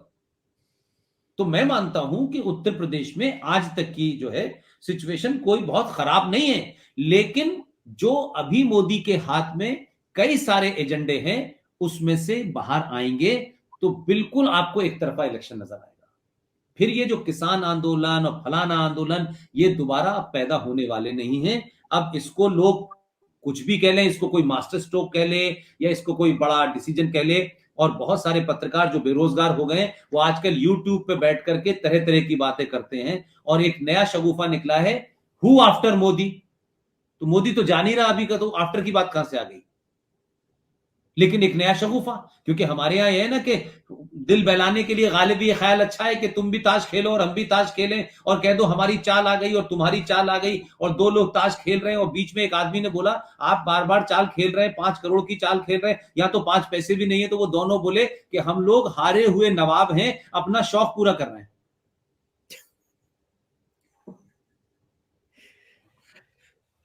पुष्पेंद्र जी जी, सर। आखिरी सवाल, अच्छा, लास्ट सवाल सर बताएं। क्योंकि फिर 2 घंटे हो गए, तो अब आपके शराफत का हम इतना भी नाजायज फायदा ना नहीं नहीं नहीं उठाएं। नहीं नहीं नहीं नहीं नहीं नहीं नहीं नहीं, आप भाई हैं भाई, आप भाई, अरे भाई पूछिए पूछिए पूछिए।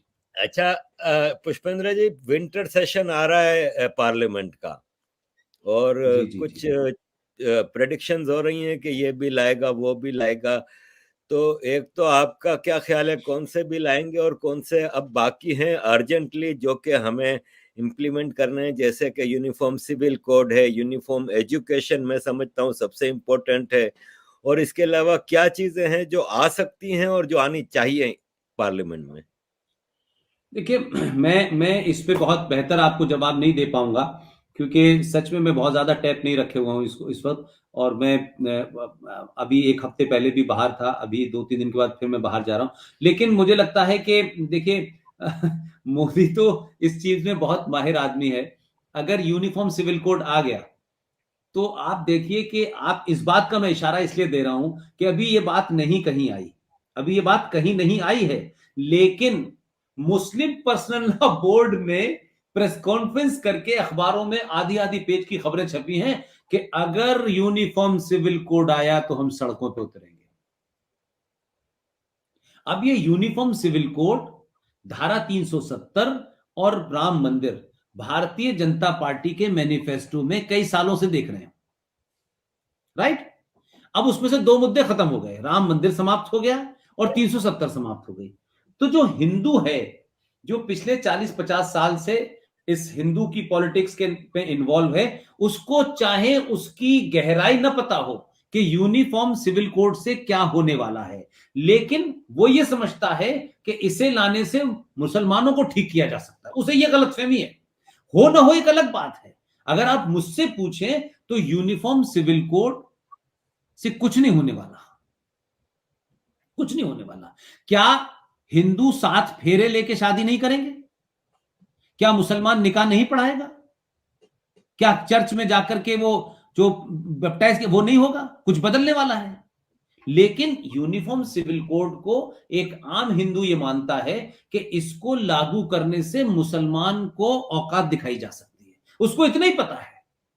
और यूनिफॉर्म सिविल कोड आएगा तो मुझे लगता है कि ये जो आपका ख्याल है, वो इसलिए मैं मजबूत मानता हूं कि ये इसके बारे में यकायक मुस्लिम पर्सनल लॉ बोर्ड को, जब इस देश में किसानों के आंदोलन की बात हो रही है, सिखों की बात हो रही है, पंजाब, ये इस पर्सनल लॉ बोर्ड ने यकानक प्रेस कॉन्फ्रेंस करके क्यों कहा कि हम इसे किसी कीमत पर लागू नहीं होने देंगे?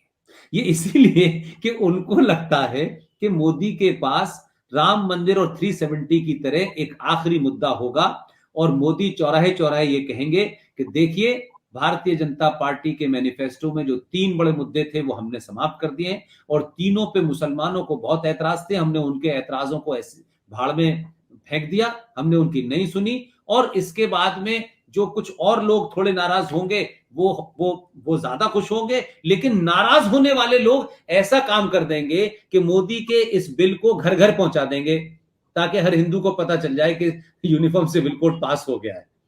तो मैं ये मानता हूं कि ये जो आपने यूनिफॉर्म सिविल कोड की बात कही है, ये हिंदुस्तान के अखबारों को पढ़ने से लगता है कि ये इनके एजेंडे में है। लेकिन सरकार, मुझे लगता है कि जब वो पार्लियामेंट सेशन होता है तो वो बांट बताती है कि हम किस किस बिल को लाने वाले हैं, लेकिन उसमें यह शर्त नहीं है कि जिसको नहीं बताया वो नहीं लाएंगे।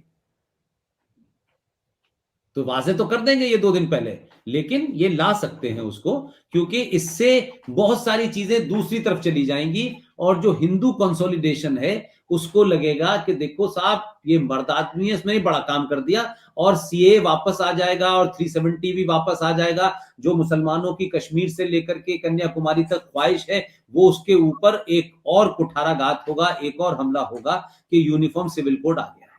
ये मुझे लगता है। और यूनिफॉर्म सिविल कोड में तमाम सारे लोग, खासतौर से जो सो कॉल्ड हिंदू फोर्सेस हैं, जो कांग्रेस के या और लोगों के साथ में हैं, वो भी इस पे कुछ नहीं बोल पाएंगी, क्योंकि आज की जनरेशन में बहुत सारे लोग ये मानते हैं कि हिंदुस्तान एक है।